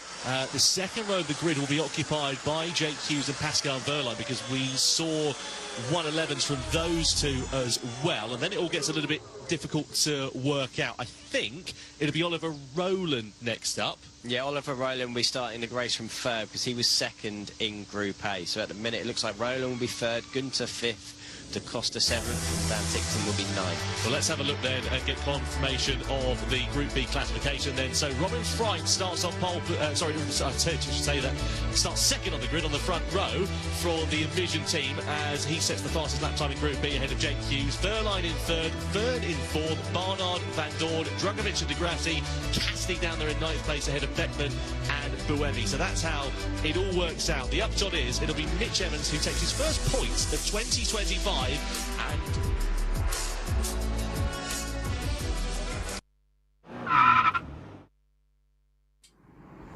this could be a championship deciding day in the ABB FIA Formula E World Championship. Welcome to round 13 and the Berlin E-Prix from the Tempelhof Airport. It's a wet race coming up. Let's join our colleagues down on the grid. Katie is with Andre. Good. I think Nick Cassidy has an inverter change.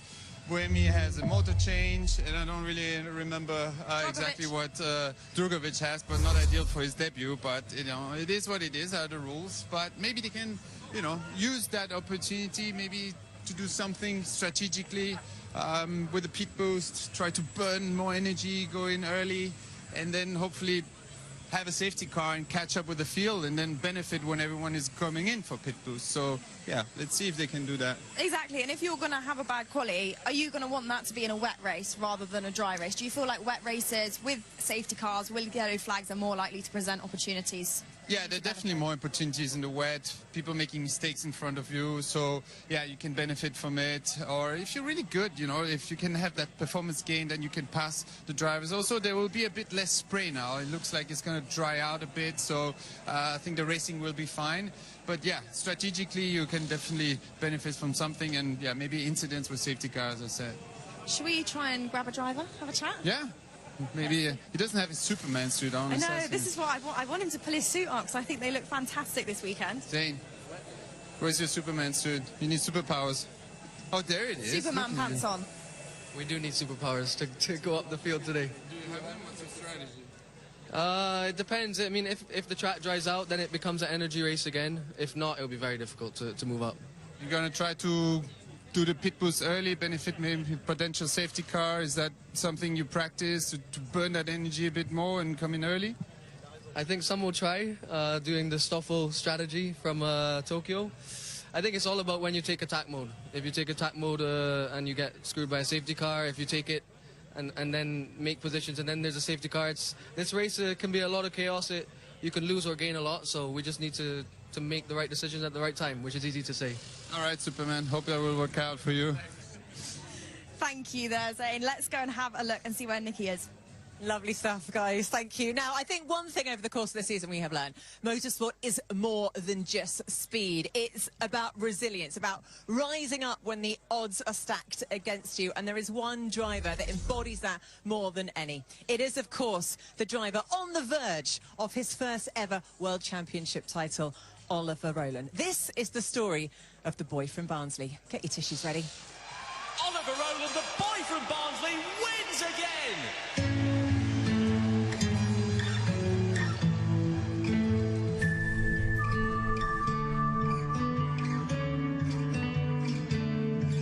Always be good, always be thinking slow.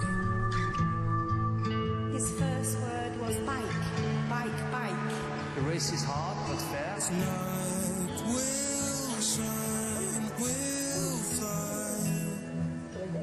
Say hello to your dream. Will shine, will fly. For as long as I've known him, he's just been obsessed with motor racing. You could plonk that boy in anything and he'd be quick.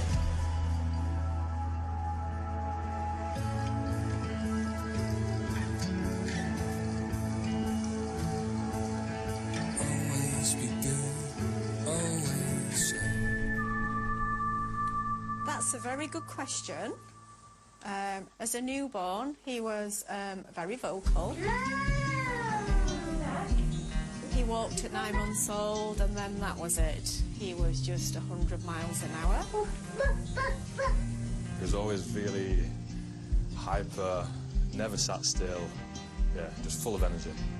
The terror in the early days, to be honest.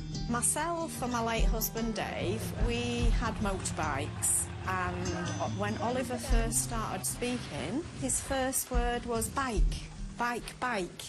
And then we got him a quad bike when he was 2.5 years old, and then he wanted to progress from the 4-wheel quad bike to a 2-wheel motorcycle, and I said no.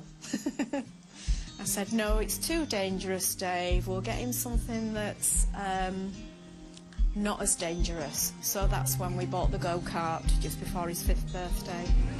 Daddy Oliver! For as long as I've known him, he's just been obsessed with motor racing. So yeah, I think it came from his dad. Dave was really the driving force behind Oliver. He would prepare the karts to perfection. I first met him at Sheddington karting circuit when he was about 10 years old, and then we got an opportunity to test him. We did the RSS shootout and he was really quick. It was kind of my decision on who was going to get chosen, and I put him forward so I don't have to race against him, basically. He won the Formula Renault 3.5 championship with us, and I have actually believed he would go to Formula 1. But obviously he changed his career path and went to Formula E. Another British driver, this is Oliver Rowland for the Nissan EDAMS team. He's making his Formula E debut. Everybody spoke very highly of Ollie. It wasn't until I raced against him in Formula E that I realised just how much potential that he had. Well, I noticed Oliver first time I came to Formula E, actually, when we were still racing as Nissan EDAMS. I've seen him grow up, you know. He joined, it was his first race, we were teammates. You know, he was already very, very quick. Oliver Rowland through the final corner in the Nissan takes his first win in Formula E. Usually a quiet, reserved driver, Oliver Rowland, but not that time. Out of the car, very laid back, but then you put a helmet on him and he's ruthless in a good way, but he is ruthless. The race is hard, but fair. You know, I have a lot of respect for the driver and the man. I think for Oliver will be a great satisfaction to win the championship, especially the way he's winning it. He's dominating the season, and I think this is something that any driver will remember for the rest of his life. always be good, always. He's a Barnsley lad through and through. He's doing these amazing things all over the world. I think it would be a dream come true. A dream come true for all the hard work that not only himself but the team have put into this championship, and I think this will be the pinnacle. Always be good, always.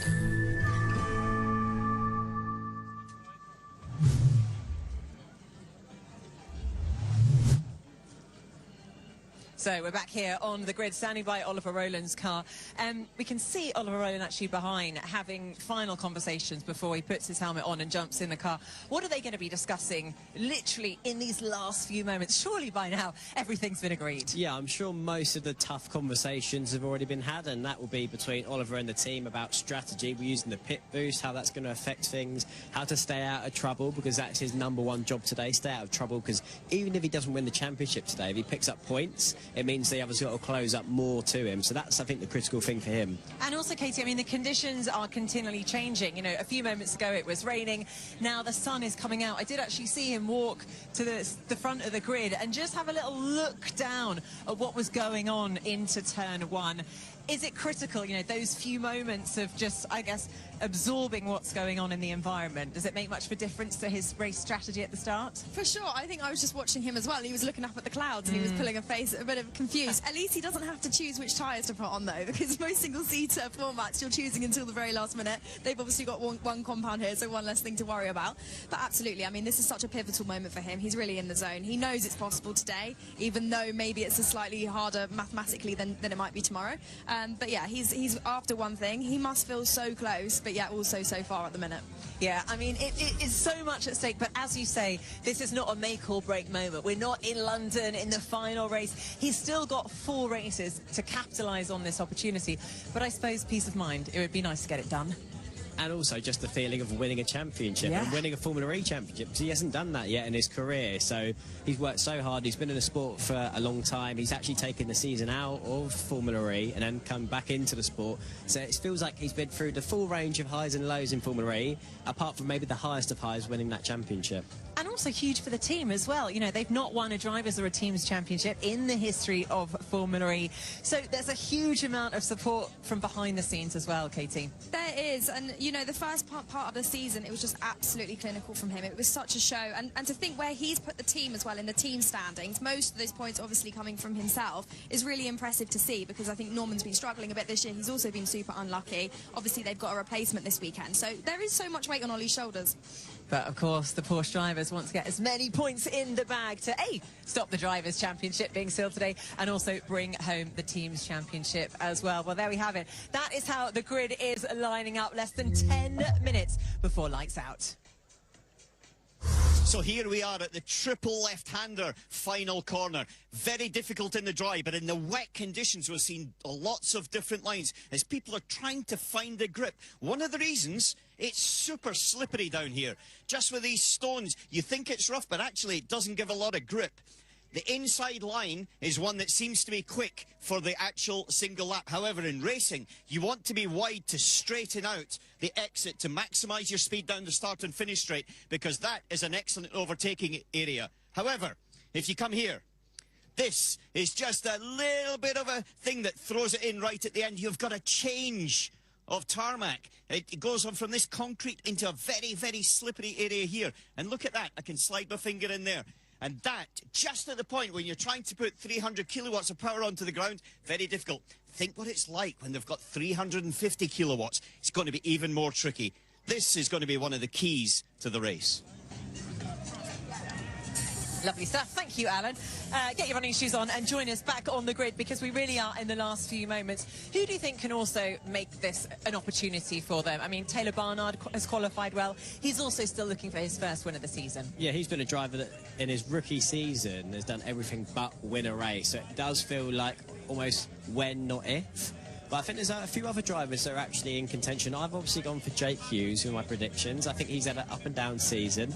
I don't know why, I just think he's in the perfect place lining up P4 on the grid. He's just there or thereabouts to be there if there's some carnage and pick up the pieces. You weren't with us earlier, Katie, when we did our race predictions. Was I not? You weren't. I meant to choose Who is first. your race prediction going to be? Mine's Mitch Evans. Is that Unfortunately, that's gone. Choose again. I feel like we should okay, let Katie let me work my way down the grid. Oliver Rowland. Yes, gone. Gone. Taylor Barnard. Not gone. Has it gone? Yeah. Pascal Wehrlein. Wehrlein. Okay, I think that's a fair choice. Yeah. I panicked, and I'm not going to mention who I chose. Anyway, right there we have it. Katie's prediction, Pascal Wehrlein. Let's find out how he does in the course of this race. It is 10 minutes until lights out.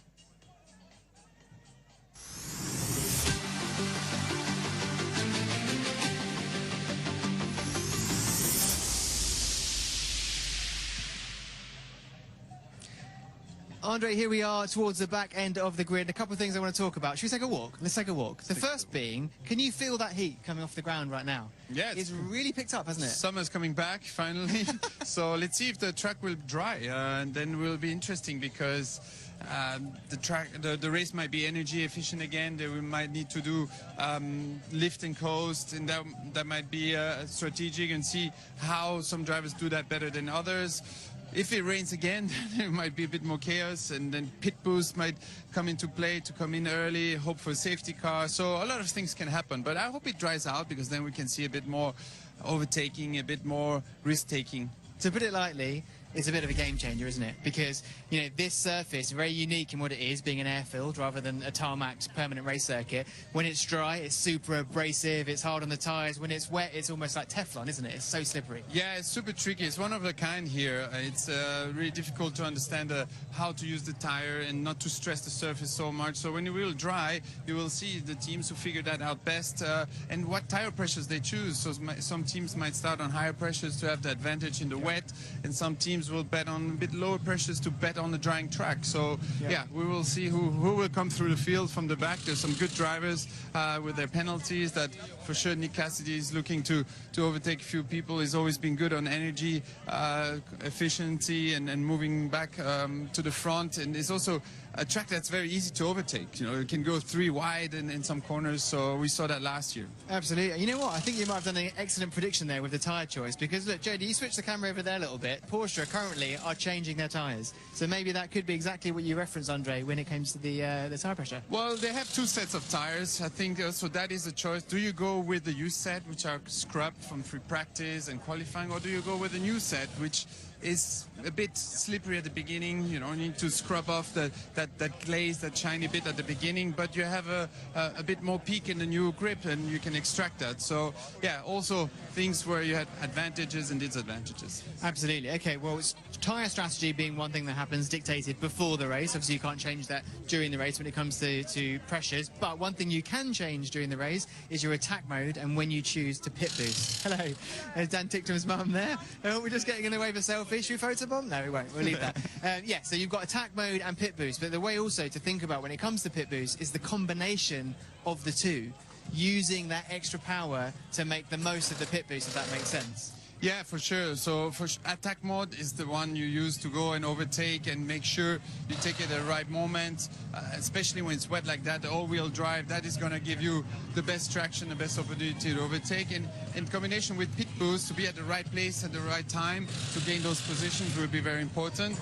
But yeah, I think we will see drivers to try to burn some energy and go early to do the pit stop, the pit boost, and maybe hope for a safety car to join the queue. But with the drying track, that might be a risky scenario, because you might need to save some energy in the end of the race, and then you burn too much at the beginning. So, and also you cannot take it too late, because then you're at risk. So yeah, it stays interesting. It puts the cats amongst the pigeons, as I'm sure Tom Brooks would like to say with his many, many puns.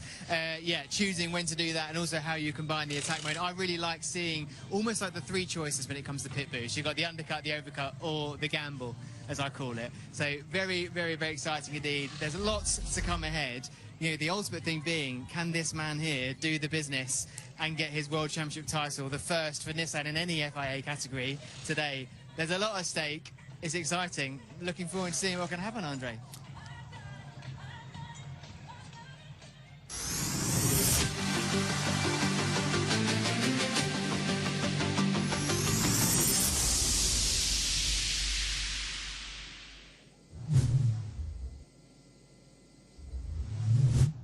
Stay calm. You know you can do this. Stay focused. You're the best driver out there. Just go out there and show them you can do it. And I wish you the best of luck. Good luck this weekend, Oliver. Let's hope you win your first World Championship. You got this, mate. You've done this a million times. Just bring it home. Hi Ollie, Ross here. Really hoping you do well this weekend and set up the championship. I'm sure you will. Just use all your experience and I'm sure you'll be fine. And don't party too hard afterwards. Good luck, champ.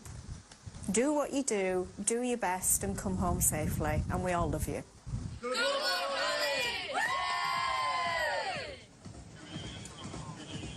Wow, wow, an emotional moment there, you know, hearing from his friends, his family, his colleagues. Just a reminder of how massive this moment is, or potentially is, in his career. What is going through his mind at this moment? We've just seen him jump in the car. He knows what lies ahead.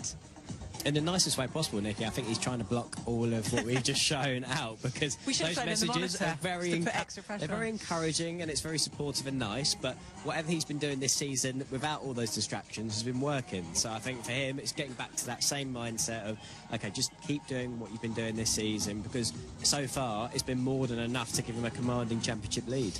And he is a driver that he rarely gets emotion, like he doesn't get his emotions get in the way of a good result in his driving. You know, we see so many frustrated drivers, their emotions get the better of them. Oliver Rowland isn't one of them.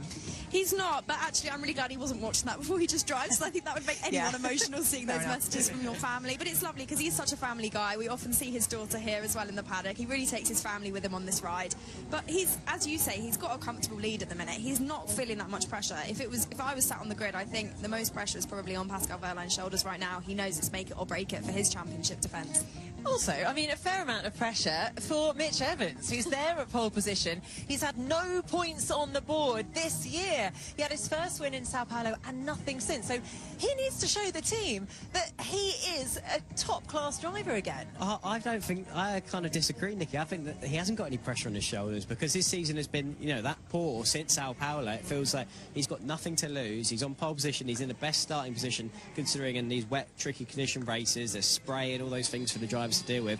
He hasn't got that out front. But don't you think he's in pole position and therefore the team expects a good result? So He will be putting more pressure on himself than the team, I guarantee you that. I would say, though, I'm not sure that it's been down to his driving this year. I think a lot has happened that's been out of his control, so it's a tough one. It's balance. Yeah, well, there we have it.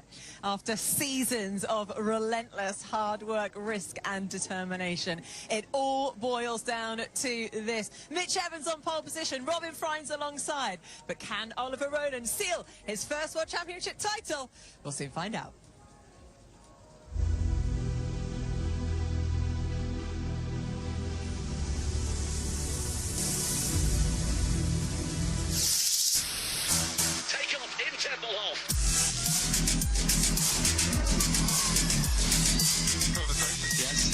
Evans is through. I got spun. Oh, man.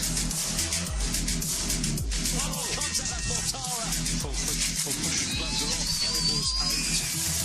7 fighting 4 with a string of results unheard of. The man is on fire, so it could be anyone on the round. It's the Berlin E-Prix here at Tempelhof Airport, and it is a wet, wet affair. Welcome to round 13 of the ABB FIA Formula E World Championship in 2025. Conditions have improved significantly since qualifying this morning. That was reduced just to group stages, and then also this morning where we had to cancel the second practice session. So limited running on a circuit that the drivers should know. We've run on this layout now for a couple of years here. But Berlin is the ever stay on the Formula E calendar. Every single year has seen an iteration of this circuit. We've hosted more at the Tempelhof Airport than any other circuit in the world, thanks to 6 races in 9 days during the pandemic. A couple of years ago, though, we changed the layout. So turn 1 now was the back half of the circuit. That's where attack mode is located down into the hairpin at 2. 3 and 4 located as a sort of elongated chicane before we rejoined the original layout at 6 and 7. Another one overtaking opportunity. Dive bomb late on the brakes. It's been widened out, and then Constantine is in to a tight exit that had caught a couple of drivers out last year. The last two corners, as was, now forms a double apex hairpin before we go along the old start-finish straight into a new elongated last corner. 12, 13 and 14, a technical section. It's a triple apex corner before the little kink at 15 leads you back along to the start straight. It's a tricky circuit to get right, and the barriers provide it even more so. It's a mix between a permanent circuit and a street circuit, and certainly in race 1 we're also going to have to contend with the pit boost format. Let's take a look then at how they line up on the starting grid for this one. A penalty for Sebastian Buemi puts him at the back. The same goes for Nick Cassidy. Felipe Djokovic makes his debut. He starts in 20th alongside Sergio Sete Camara returning to the championship. David Beckman lines up 18th with Zay Maloney in 17th. It's 16th on the grid for Jake Dennis, and Lucas de Grassi lines up P15. 14th on the grid takes us to Sam Bird with Nico Muller lining up in 13th. Stoffel Van Dorn lines up 12th, and Edo Mortara has 11th. Into the top 10 then, and we welcome you up to the commentary box for it as well, with Ed Hunter back with us with the Lego E-Prix cars. Alongside as well, Taylor Barnard in the McLaren lines up in 10th. Pascal Wehrlein lines up 9th in the Tag Heuer Porsche. Alongside him on the grid, then that falls in with Dan Ticktum in the Cupra Cairo. Alongside as well comes through, I see Jean-Eric Verne lining up on the inside line. Although printed. As it comes through, Da Costa comes through then again into position.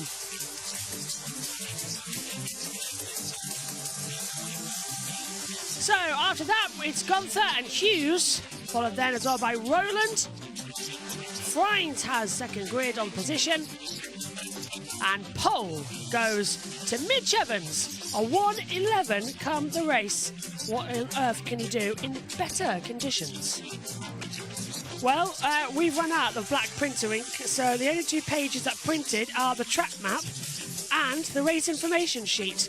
I'd rather have that because we've also got to contend with the race for the title. Roland's on 172 points, Verline is on 103, Da Costa is on 98. It is mathematically possible that Ollie Roland starting third could be crowned champion here today. Ed Hunter's alongside me in the commentary box as they roll forward. Welcome back, Ed. Nice to see you. This is going to be a great race today. Yeah, it should be interesting. Wet and pit boost. It's reminded me a bit of Tokyo, where Van Dorn hit very early and won because of the safety car and red flag, didn't he? So, yeah, interesting to see both Jag Power cars on the front row. But yeah, Roland is really the one we're going to be watching. Him, Da Costa, Verline, Barnard, to see if Roland can get that 87-point gap that he needs. He's got 69 at the moment. If he's 87 ahead by the end of today, then the title race is over. But yeah, I have a feeling it's probably going to go down to Sunday, even if Roland wins today.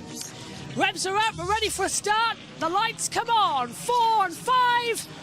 And it is blast off in Berlin. It's a good start from Evans. We head down towards turn number 1. It's a little kick up on the dust as well, coming through with the spray. Roland's gone to the inside line. Frein stays defensive. Gunther's trying to go around the outside. Yeah, Evans very wide, but he managed to make it through. McLaren's a little bit, and that's Jake Dennis stalled on the line, and that's going to be a safety car at least, because they have to get him off. That's a red car. It could also be a red flag, but it's so close to pit entry, Ed, I think we might get away with it with it being a safety car. But everyone's slipping and sliding. It's not so much raining, it's still just damp out here. Yeah, it's all those damp patches, especially offline, as we see yellow still in full effect here in the first sector. But yeah, Roland losing out to Da Costa, as we see, is that Taylor Barnard going very, very wide as well. And swap positions with Sam Bird as the safety car is brought out. So stop and go, 10-second stop and go penalty for Buemi and Drugovic. This is because of changing the MGU unit and the powertrain. So that makes sense. But yeah, for Jake Dennis, his race didn't even get started. At the driver left-hand side, we dispatch safety car. Please follow the safety car through the main straight. Thank you very much. So that's the race director, but he says, Dennis was saying, I don't have anything, mate. Yeah. So yeah, no joy, no life whatsoever from that Andretti Porsche. So he's trying to cycle. Oh, he's got it. There we go. Recycle and go. Good cheer from the crowd. That's good to hear. Well, he's not even going to lose a lap, actually, so it's not as bad for Dennis as it could have been, where he wouldn't have been in the race at all. He cycled through, restarted the power. It sort of feels like something from that F1 movie that Brad Pitt might try and pull off. Yeah, you get have much hotter tyres to everybody else now as we get going. Well, it depends. He's still got to catch the back of the pack, and he's got to get past everybody as well. While his teammates up in 14th, well, up in 14th, but still not all that high. But yeah, Verline has got himself into the top 10, which is interesting. Oh no, he's lost a few positions, isn't he? Because he did start just behind Da Costa's here. Da Costa's had a great start, and then it's Roland that's not had a brilliant launch here. There's Dennis on lights out. He didn't even move, Ed. Not an inch. Oh, Beckman reacted very, very quickly there when he saw that. Because he didn't have a lot of time to realise that Andretti wasn't going anywhere. Oh, he put his hands up. Well, it's too late. The procedure had already started by that point, by the time he realised. That was, oh, and Dennis has pulled off. It's not going to be the great escape for him. He's out of the race. Reminded me of Mika Hakkinen in, was it Brazil 2001, where he stalled on the line? Yeah. And he was waving like crazy. And he was on the front row in that race. So I think nearly everybody got past him at full speed into the centre. So, yeah, not an ideal situation, especially for those right behind. Great launch from Roland, though, immediately. Minimal wheel spin. But as you said, look, he tries to go to the inside, but Frines had everything covered. Yeah, and then Evans has a bit of a wobble under braking, but he just collects it up. Then you've got, I think, is that Gunther going around the outside? Yeah. In car number 7. And there's Da Costa. Yeah, so sticking to the inside means that Roland is sort of not on the line where there's the most grip there, unfortunately for him. Here's Da Costa's viewpoint at the start. Just lunges up the inside for Hail Mary. I wonder what happened to Hughes. Hughes is in the top 4. So, yeah, really eventful first corner. We're racing green again. flag. So one safety car lap, and everyone now desperately tries to put the throttle back down. Into the pit lane comes Cassidy, Drogovic and Buemi with those 10-second penalties that they have to serve. So they're going to be hoping for another safety car. As now, around the outside line, Evans is immediately going for attack mode. Now that's smart, because of the pit boost you have to come in here. Use one now with the least of 4 and 4. That's what he's going to do. So is Da Costa, so is Verline. In these conditions, use half now, wait till you exit your pit boost, and then use your second half later in the race. It's all about strategy here, and this is going to be the most strategic use of power boost up the entire season, because it's such a long circuit here. As Frines, without the 4-wheel drive, he's only got 2-wheel, fighting the conditions. Evans with the 4-wheel drive is able to breeze back through, Ed. Lovely move, and it's all happening further back as Da Costa tries to get through on Roland and Verline. Vern. Yeah, but from Robin Frines' point of view, you might want to save it for a little bit later on, as there we go. Ticktum is trying to fight to keep Hughes behind him through turn 8 there, and just about able to do so. But yeah, of course, Evans will be getting the benefit for the next 3 minutes, but Robin Frines, he's got Da Costa coming up to the back of him in his attack mode, so he immediately repassed Maximilian Gunther. But yeah, Robin Frines will get attack mode a bit later on, you would think. So, and Roland is another driver that's doing a similar strategy here. So there might be some teams that decide to go for both their attack modes after the pit boost is served. But of course, we don't know how many safety cars and such are going to be here. As we see, this is Cassidy or Buemi and Drogovic being released at the same time. And yeah, Nick Cassidy just about gets out ahead of both of them there. So great pit work from Jaguar. Buemi's had the race from hell so far this weekend as well. He already had the penalty. Then he had to change everything from qualifying over. Didn't even take part in the group qualifying format that we had, but he was starting towards the back anyway. There's a lunge going up there on the inside line. I'm hoping that's Gunther having a go on the inside line. And yeah, also Verline with attack mode getting through on Roland as well. So Roland's dropped back into 6th position now, and he can win the title today, remember. Yeah, it is going to be a long shot, because like I said, he needs that 87-point lead. He's 69 points ahead of Verline at the moment. And then I think Da Costa is another 5 points back as well. So sort of 74 points, the gap. So he needs about a 14-point gain on Da Costa. Da Costa at the moment is P2, as now Verline is trying to make up ground here as well. So yeah, it's both the Porsches that are in contention, but remember, there is a bit of needle between the two. There's lots of rumours Da Costa is leaving this team, as Verline and Gunther side by side behind Robin Frines here. So this could get very, very messy. Drogovic is under investigation for overspeeding in the pit lane as well, as Gunther's got Frines right behind him, looking left and right. Are we going to see anything from Verline? Bit of snap from both of them as well, the 4-wheel drive, and Frines is just a sitting duck. We saw this when Verline hit the back of his teammate in practice 1. as well. DaCosta, look, Verlaine's got the inside line as well. If he can just get through on the inside line of Gunther, he can't, but he's going to deal with Freins with superiority, and he goes through into third position. Freins down to fifth. DaCosta now takes P2. But yeah, Verlaine hit DaCosta in practice, and it really showed the difference in wet weather and dry weather, the difference there between the 350 and the 300 kilowatts of power. Yeah, and it also shows that those two absolutely hate each other, and I'm not surprised because I sort of side with Pascal there. I think I'll gladly take a free place group penalty if it means smashing DaCosta into the wall and taking that smirk off his face. But anyway, now Verlaine having a go at Maximilian Gunther, tries to duck to the inside at the last minute. But yeah, Gunther sees that one off and actually goes very, very wide. So up the inside goes Pascal Verlaine. Doesn't quite feed Maximilian Gunther into the wall, so a very, very fair move there. And now it's both Porsches on the podium, but yeah, Evans has checked out at the moment. What's the gap up front? It's 2 seconds at the moment, although DaCosta has just set the fastest lap. And Dragovic has been given a 5-second time penalty for speeding in the pit lane, so it's unfortunate for him that it's gone that way, but I think he'll take it. Tomorrow's a new day, and that's going to be when even he said, I'll show what I can do in this championship in better conditions, as we now get that confirmed from the race control on our graphics here as well. Evans leads, DaCosta, Verlaine, Gunther, Freins, Roland, Mortara, Verne, Tinktum and Hughes. And we have got the pit stops coming soon, remember, as well, as we now start lap 7 of this race.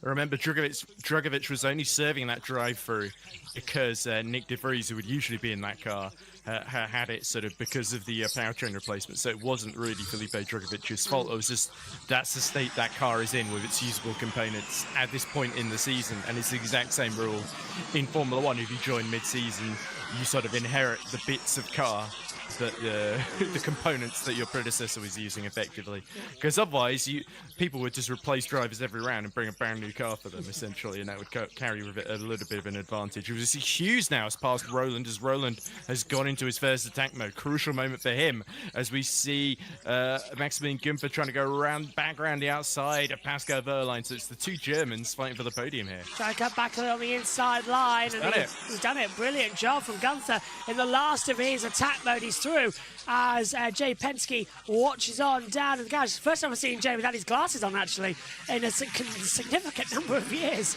He's always got his Ray-Bans on, looking like he's straight out of the 70s. Yeah. He realised even he would look a bit silly with them on in these conditions. But yeah, Mitch Evans, who was so strong in the wet, and it's been such a tough season for Evans. Remember that brilliant win from the back of the grid in Sao Paulo? But since then, he has basically had so much difficulties as Verlaine has dived back up the inside of Gunther at the final couple of corners.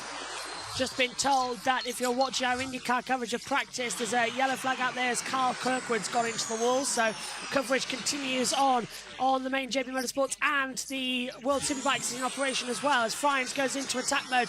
Takes 4 minutes as well on the board. He joins the rest of the field. Mortara's running out sooner or later. Verne coming in there too. Energy reveal, as we will have more dark clouds approaching.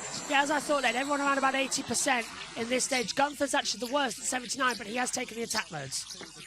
Yeah, a couple of interesting comments. Shots by Ruka in the Formula Zone live chat says, the master of Berlin, let's go DaCosta. And it says, laughing, imagine thinking Pascal was actually right about hitting, right to hit DaCosta. I think it was obviously wrong, and it was the grip penalty was justified, but given what's been happening behind the scenes and the way DaCosta and his family have been talking about Verlaine, I don't blame him for getting a bit upset. Maybe using the car as a weapon was a bad choice, as we see Roland picking off, I think, Hughes to get back into the top 8 there. And yeah, now he's actually doing the best on energy of those in the top 10 here. So him and Freins, by waiting until later on, this could work out well for them, as now Freins picks off Mortara into turn 2. I'm really interested about this message that's come up on race control incident between Verlaine and Bird noted by the stewards. Now, my brain must twig that that's at the start of the race, because they are polar apart at the moment. Bird is down. I think it was Bird that was losing a lot of ground on the first lap. Is now up the inside, side by side with the two DS Penske's, and that's Jeb getting past Gunther surely for 4th. Yeah, nice move on the inside line as things come into it. Live Teams Championship, Porsche 234, Nissan 197, Penske 168, Mahindra 125. They moved up into 4th position as now Fines gets on the inside line of Gunther with the attack mode in full operation. The track's drying out quite quickly, actually. There's only a few puddles around the circuit, but these tyres are all weather, hand-cooked tyres, so we are good in any condition, but we will still have to pit to recharge as a pit boost is enabled for this first race of the weekend as Fines now deals with Jev as well. Yeah, around the outside, very clinical, and now here comes Roland, who's also picked off Mortara, and he's catching the back of Gunther here. So yeah, crucial that both Fines and Roland make up ground here. There we go, Gunther gets well out of the way of Oliver Roland. And yeah, it's Robin Fines now in 4th, chasing down Pascal Wehrlein. So it's interesting. We saw the two DS Penske drivers move out of the way of each other. I wonder if the Porsches will be quite so compliant if Da Costa sees Wehrlein coming up to the back of him. Once again, a little bit deep from Roland. But yeah, I think there's a sense in that hairpin at 5 and 6. Everybody's just looking for traction in odd, unusual places in these still damp, tricky conditions. Only 2 seconds left on attack mode. Roland is running out of time to get past John-Eric Vergne here. So he is now stuck in 6th, which is where he was before he went into attack mode, of course. No change then as they come through. Fines going to be out of attack mode shortly as well, as it's going to hit red soon. As Evans, then Da Costa, Wehrlein comes into it as well. And what a race this is turning out to be. He's just on the fast up of the race as well. So Bird down, Tincton as well, and Barnard. They've all yet to do their attack modes in this race. They've still got 8 minutes left. Wehrlein has taken 2nd position away from Robin Fines. And what's going to happen to Da Costa for this to happen as well? The two teammates who have done battle this weekend already are now going to have something of a slipstream fight down towards turn 8. Wehrlein to the inside line. Da Costa's there on the brakes. Wehrlein goes in deep, pushes Da Costa wide. As Fines going to have a little bit of an opportunistic move to the inside line. Gets on the traction. His last use of attack, and he's through. 2 moves gone. And yeah, well, Da Costa looking at that. Fines trying to pass Wehrlein as well, getting blocked out. Trying to go around the outside line, coming into turn 10. Can't get it. Now he's out of attack. Now he's going to be the vulnerable. What a great fight. Oh, and Da Costa's there we go. And Fines had to go very offline coming out of turn 8 there onto the place where there's no grip on the track, and that allowed Da Costa back through. So unfortunately, the 4-wheel drive ran out exactly the wrong moment there for Robin Fines. And that was a late decision from Porsche, but of course, Wehrlein is the one that's 5 points ahead in the championship and has got the better chance of beating Roland. So if there was a team order there, it would make sense from a driver's championship point of view. But yeah, here's a replay of what we just saw. So this was Fines at the exit, and he just gets a little snap. I'm surprised it hit the wall. Yeah, it's the old concrete here at Tempelhof, isn't it? And we saw Fines take pole position here for Abt a couple of years ago when they were using sort of custom Porsche powertrains. But yeah, you can see there's just no grip there as the attack mode runs out and suddenly goes from 4 wheels to mid-corner, which is never ideal. As my light seems to be malfunctioning, so I'll keep it off now. Just to keep me a bit cooler as well. Do you but want anyway. Jake Dennis's electrician's number? Yeah, it might be just because I didn't push the bulb in properly. It's a very old lamp. But yeah, look at the gap. Evans now 3 seconds ahead of Wehrlein with the Porsche swap there. Doesn't look like Jaguar are going to be beaten in this one, and this would be, as Evans very nearly bins it at the final corner, but So masterfully controls that slide. And there's a sense here as well that Jaguar have not won since Sao Paulo, which was end of last year as well. Yeah. So it's been a pretty fallow year for Jaguar. And there's been all sorts of chaos going on behind the scenes. We know James Barclay leaving the team, Nick Cassidy leaving the team at the end of the season as well. So yeah, Evans is trying to assert himself. There's all sorts of rumours swirling around about who the second driver could be. Could it be Da Costa? Could it be Taylor Barnard? We'll have to see. Stay efficient with these guys. Brian's been told to keep his efficiency up, that he's doing a good job. So yeah, keeping the pressure on the back of Da Costa exactly where he would want to be. But Wehrlein has started to disappear up the road here. So Da Costa holding up Fines, if anything, and backing him into Vergne. So Roland now on 180 points, Wehrlein on 121. It's not what it needs to be champion today. Could happen tomorrow, and we'll bring you all of that action as well from round 14. That'd be 59 points. Remember, at the end of Sunday, tomorrow, he needs 55 points, because that's the max he can get out of London, if I'm not mistaken. So yeah, 55, 3, 56. Turning a 59-point gap into a 55-point gap is a lot easier than turning a 69-point gap into an 87-point gap.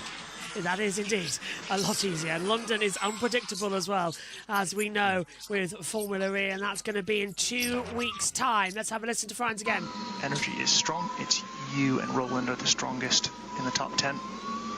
Let us know if we can help you on balance. Right, okay, so basically, you've got this, go for it, and see if anything changes, basically. So this is going to be a big factor. It's going to be tricky to see how Franz can beat Evans, as we see very, very wide from Da Costa. Allows Franz to get alongside, but he's not quite close enough there. As we see, Verline is just starting to eat a little bit into Evans's gap here. Franz up the inside again through 7 and 8. But again, it's just on two-wheel drive, it's much harder to make that sort of move. You've rather got to tuck in the slipstream and sort of hope for a move into turn 2, essentially. It's got to be Franz's best opportunity here. The other thing they might be doing is trying to run a lap longer, very wide at the final corner from Da Costa again, so that Franz and Roland can do the pit boost a lap later than everybody else, and they might have a bit more energy to play with in that final stint of the race. We are nearly at half distance here, 15 laps out of 30. Late from Franz on the inside line for third place on Da Costa, and he's made it stick into turn 1 and 2. But Da Costa's going to hold it round the outside into 3 and 4. But Franz got it. That was a late but beautiful move. Yeah, it felt like there was a bit of lifting and coasting from Da Costa there. But yeah, nonetheless, Franz up into P3, and now he's free to chase down Verline. But of course, Jev is doing pretty well on his energy, and he is rapidly catching the back of both of them as well. Cautious, wild and beautiful. That's what we're having right now here in Berlin. Lap 15 of 39, about to turn to lap 16 of 39 as they'll come across the line. Evans leads, but we're going to have pit stops soon. It's anywhere between 60 and 40%. The minimum pit stop time here is 34 seconds. Yeah, the only problem for Roland being swallowed up by the pack is now Gunther is all over the back of him, and there's a danger of being taken out in the midfield here, which could end very, very badly for Roland, and he could go from being 59 points ahead in the championship to all of a sudden only being 30 or 25 points ahead. Let's take another look. This is Barnard, who is currently running in 11th position. He's just outside that point, as you were saying, Ed. Just a replay. Far over the curb. He's dropped down, actually. He's past Tickton. He's having to go at Tickton. You're 1% up on energy compared to Sam, 3% up on the lead cars. So if they're playing the long game here, Ed, could they wait an extra lap to do the pit boost and benefit from that 3%? Well, problem is he's 23 seconds off the back of Evans, so being like 3% up on Evans is no good when he needs to spend more than 3% to catch up that gap, essentially, unless McLaren have got some sort of bonkers strategy in the middle of here. As we see Barnard up the inside, nearly hits the wall there on the inside because he gets squeezed a bit there from Stoffel Van Dorn, goes around the outside with his attack mode, and now he's almost immediately trying to fight the system Maserati of Hughes to try and get that 9th position as Evans sets another fastest lap to pull half a second clear of Verline. It's a 106.195 as well, so he's pulled out 3.4. Still now, they don't need to cool the tyres down, but they will just be searching for a little bit of water just to help them out a little bit as the tyres transition. There's an interesting compound mixture inside them that enables them to gradually gain temperature as well as lose it. It's fascinating how they do the all-weather tyres, and Bridgestone will be coming in at Gen 4 to take over as well, and I'm very excited for that as well, as Bridgestone, who are, of course, I think, well respected in motorsports. Okay, we have 1.5% more energy than Verline. Looks like he's doing minimal saving. Yeah, so Verline, so what? I don't get this. So Evans can just take off. He did this in qualifying. He is so much better at this circuit, on this layout. He's literally just an AI. He's dialed in, lap after lap, consistent. Whereas Verline, who's now in that position for a pit boost, so is Gunther, they're having to really challenge. Remember, this was the bogey circuit for Jaguar for many years, the nadir of which being season 7, where the Jag didn't even go up the line and Evans got collected by Mortara as he nearly hits the wall. He's pushing, he seems really, really confident in these conditions, and as you say, he's pretty handy around this circuit as well. So don't think he won here last year, but he was still very strong here in Season 10 as well. And is he catching up to Cassidy to lap his teammate here? Yeah. That is interesting. So it looks like Pit Boost being primed by Evans, Verline, Frines, DaCosta, Gunther, and Barnard. They've hit their pit confirm button, which is why that graphic's coming up on screen as we see a little bit wide from Evans, but that does allow him to take a faster line on exit through turn 8 there. So this is an interesting call. I would have thought they might have gone a couple of laps longer, but they're deciding they want to get out of the way now. Evans won here in 2023, and then last year it was DaCosta in race 1. Cassidy took race 2 with that superb defence throughout the race weekend as well. That's our previous winners on this layout of the proceedings as well, to come into it as well. So we are actually 75% the way through the season right now in the race. So 75% of the season has been completed.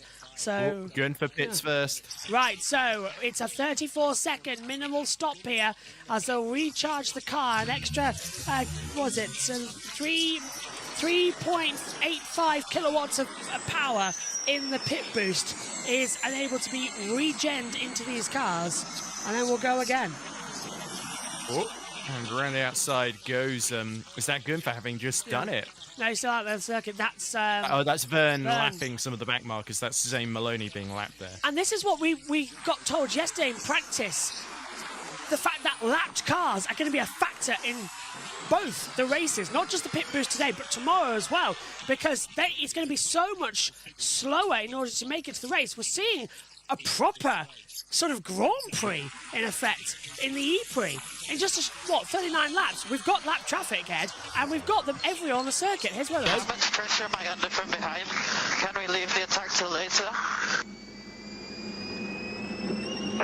Answer yeah, he's worried about Taylor Barnard. So I was Taylor Barnard is about 7.9 seconds behind him, so there isn't a threat from behind. Yeah, I think that's quite sensible for Rowan to leave that final attack mode a bit later into the race. Surely now, everybody's going to respond to Gunther getting that sort of pit boost undercut, essentially, by pitting first. But yeah, who's Evans, in? for instance, this is one of the Maseratis, so it's Van Dorn and Hughes, is it? Van Dorn, it's definitely Van Dorn. Sete Kamara's in the pits, according to the graphic on the monitor, so they're pit boosting. There goes Bird into attack mode, as there's the Nissan coming out of the pit lane. That's Sergio Sete Kamara.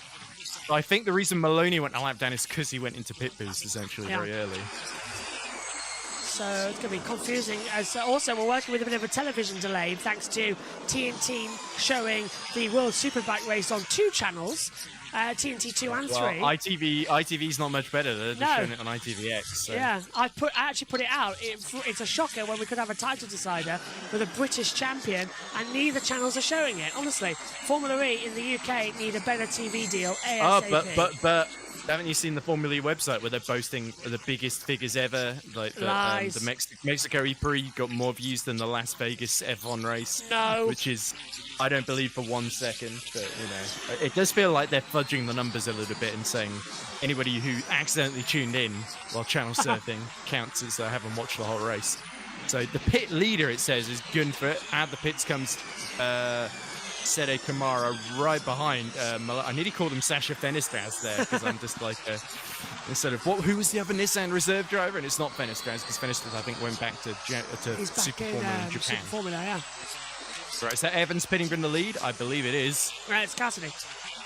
There's Evans. Okay. It's the other one. Right, okay. So well, it makes sense for Cassidy because his race is falling apart a bit here. He's a lap down already, and Evans has now lapped him. Save both his attack modes. Cassidy's banking on a safety car.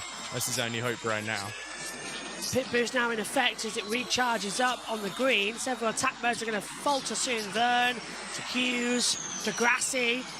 They've all got Vern has less than gone a to minute. third while I've been watching all of this, so he's actually been quite aggressive at this phase.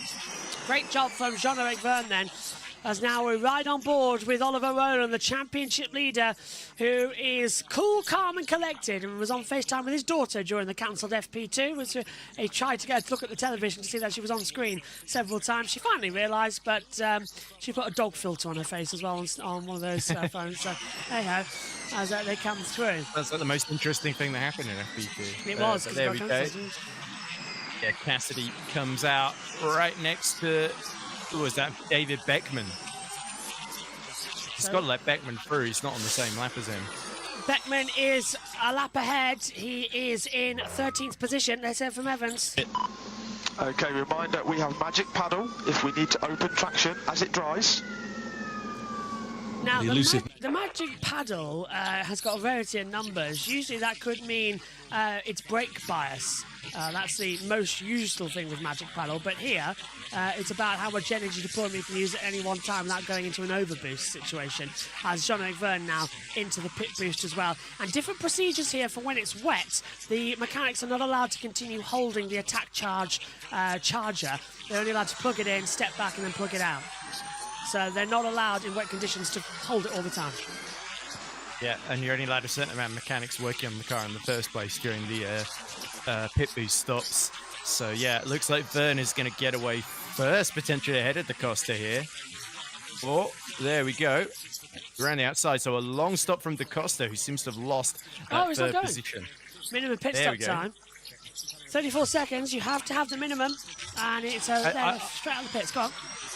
Yeah, I sort of lost track as Evans puts a lap down on Byrne, having not made the pit boost stop yet. But yeah, John Eric comes out just ahead of Maximilian Gunther, so Gunther has gained a lot of time by pitting first. Freins and Mortara pulled the trigger, so Freins will be a really interesting one here. Well, at the moment, the net leader of this race coming through would be Jean-Eric Verne, if I'm not very much mistaken. Yeah, he's taken the pit boost already, so Verne has the net lead, but still Evans is so far ahead. I don't know. I think, Ed, pit boost needs a bit of work still, because it's not giving us the strategic advantage we were thinking it was going to. Well, I think when it was originally announced, breaking the rule there. It would be optional. So that's a break of the rule. You're not allowed in wet conditions to hold the back of the charger. So that might be a little bit. I saw the other thing teams doing the same. I think he had his hands around it and then he grabbed it. So I don't think he was actually touching the charger. I hope so. Yeah. He wasn't supposed to. Evans is pitting from the lead, and so is Verline. Because you're not allowed to hold it in wet conditions in case of a surge. Oh, and there goes Hughes, comes out right behind Evans as Evans is looking for his stop. Bird's not charging. But is Bird charging? I don't think Bird's charging. Flashing light on the top. Yeah, I think there's a fault. I think it is. I was trying to, anyway. Yeah, it's not. I don't think it's connected because look, Evans and Verline are charging, but Bird's wasn't going up on the graphic. He's gone anyway. Oh, well. Yeah, well, this let's hope it hurts for his sake, because this is something that a lot of people feared about the pit boost when it was introduced, that when it was buggy and not working properly, that some teams would have defective chargers, or they'd just have stops that wouldn't work properly and it would destroy their race. Wasn't it what happened to Nico Miller in Monaco as well? Yeah. Yeah, I'm just trying to hear the radio, but unfortunately that doesn't work on the app because he continues playing the other one. So I can't hear the radio. Miller, in he comes. Along with Felipe Drugovich, as there's Beckman now. So Evans, where's he come out in the order? In P3 still. So yeah, only P4, I should say, behind Beckman and Ticktum. So Roland, Beckman, Ticktum and Beckman all staying out. So this is going to be a very surprising race if the safety car comes out. In comes Roland. The gap is, what is it, 30? No, the gap is 40 seconds now to Evans. It's a 34-second minimum pit stop time. Yeah. Another consequence is pit boost. It does seem to spread some of the cars apart a little bit. Yeah. We'll have to see when they all filter out. Everybody stands, but you can see there on the timing graphic, those that have got the light blue lightning bolt next to their name have made the stop or are making the stop, and those who've got the white lightning bolt are yet to make the stop. So that would be Beckman and Buemi. Roland and Mortara under investigation for contact. When did that happen? TV direction didn't even show that. I know, it was while they were doing the early pit boost stops that Mortara must have got past Roland. We'd love to see a replay of that. Well, there's no damage on Roland's car as far as I can see. As he'll now drop. It might not necessarily be damage, it might just be that Roland nearly fed Mortara into the wall or vice versa. Do you know, I'm going to say, I think they should open up this pit boost that you have an option of how much energy you put back into the car. Yeah, that would make it at least a little bit more varied and interesting. Yeah, because this is just a rather nothing. Than they just regenerate 10% everybody, and they just choose when to do it. Because the only time that was really interesting was Tokyo, where Van Dorn did it, and then there was that freak circumstance with the safety car and the red flag. As Is that a purple car for Yeah. Friends? Yes, because it's gone to attack mode. I thought that was a red car for a second. I thought it was red. It's the light. I was thinking, is that red? Because if it does go red, the car will ground to a halt and we'll have to have a red flag procedure. And, we don't want that because we've got to get our way to the ladies' final at Wimbledon, which starts at 4 o'clock. Yep, so definitely a race against the clock and not just for the drivers. Then Beckman's pinning in the lead, so it should be the order. Evans, Verline, Verne, Gunther, who pit for the pit boost very early. Friends, who's right behind him with 3 minutes of attack mode. And then DaCosta, Mortara, Roland, Hughes, and Ticton, the top 10. So it's a battle for second place on our driver tracker right now. And I'm just trying to work out, Evans is only 4 seconds ahead here, so it's not out of the realms of possibility. Okay, Verline has same attack remaining as us.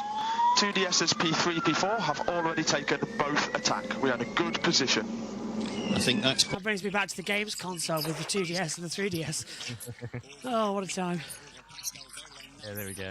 Yeah, I'm sure Citroen named their electric brand specifically to try and annoy Nintendo. But anyway, here we go. This is a replay of... Oh, a move. This is the Mortara move on Roland.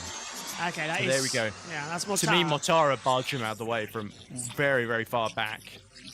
Oh, that was a gap that's always going to close Edo. So a little bit tight. I think Roland will say he got pushed out of the way, and quite understandably so. Should we rename it Guido? Well, who shot first, right? Just getting in the braking zone. But yeah, there we go. Oliver Roller. They actually re-released the BFI IMAX and Soundbanks, the original version of Star Wars from 1977. That was just called Star Wars as well, and it's just the old Technicolor print of it as well. It's one of the last films done in Technicolor. So yeah, and the print has been preserved really, really well.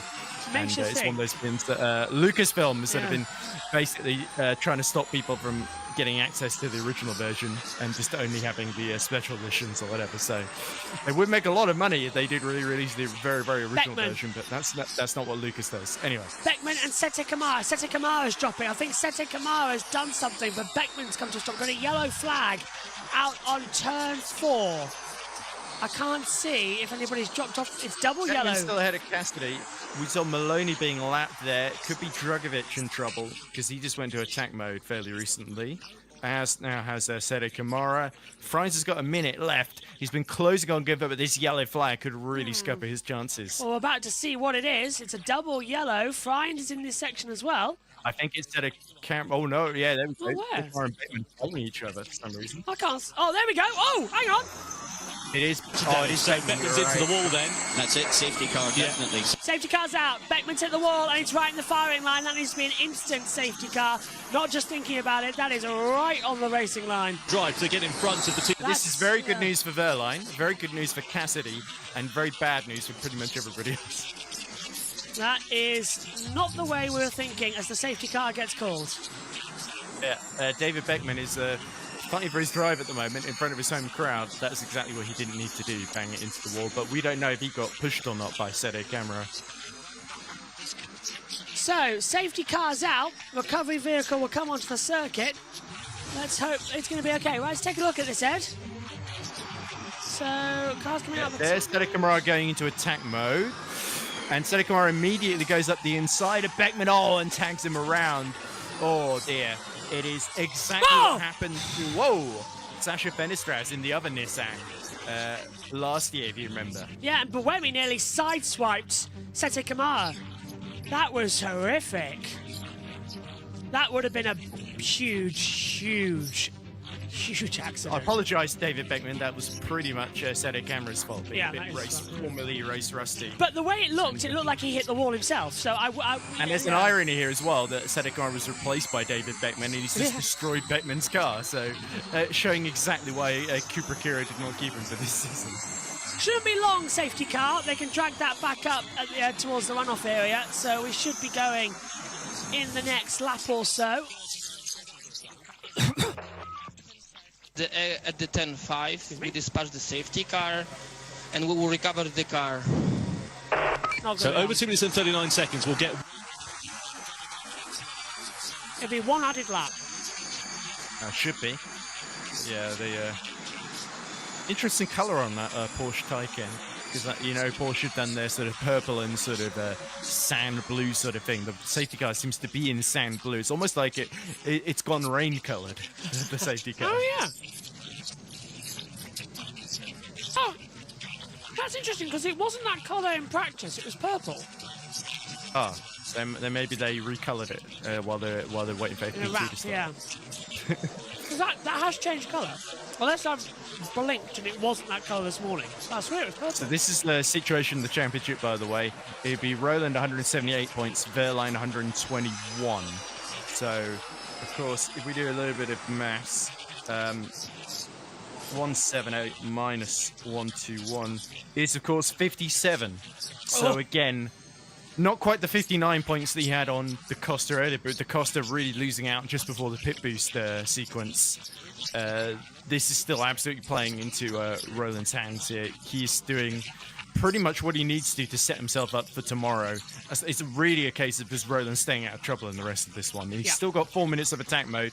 Him, Da Costa, Mortara, and Wehrlein and Evans all looking good here, whereas the two DS Penske's and Freins, of course, really unlucky that Beckman, right as he caught up to the DS Penske's and had 38 seconds left for attack mode, Beckman had caused that yellow flag and then the safety car, so he couldn't really use it to get through there. He might have at least gotten Gunther there.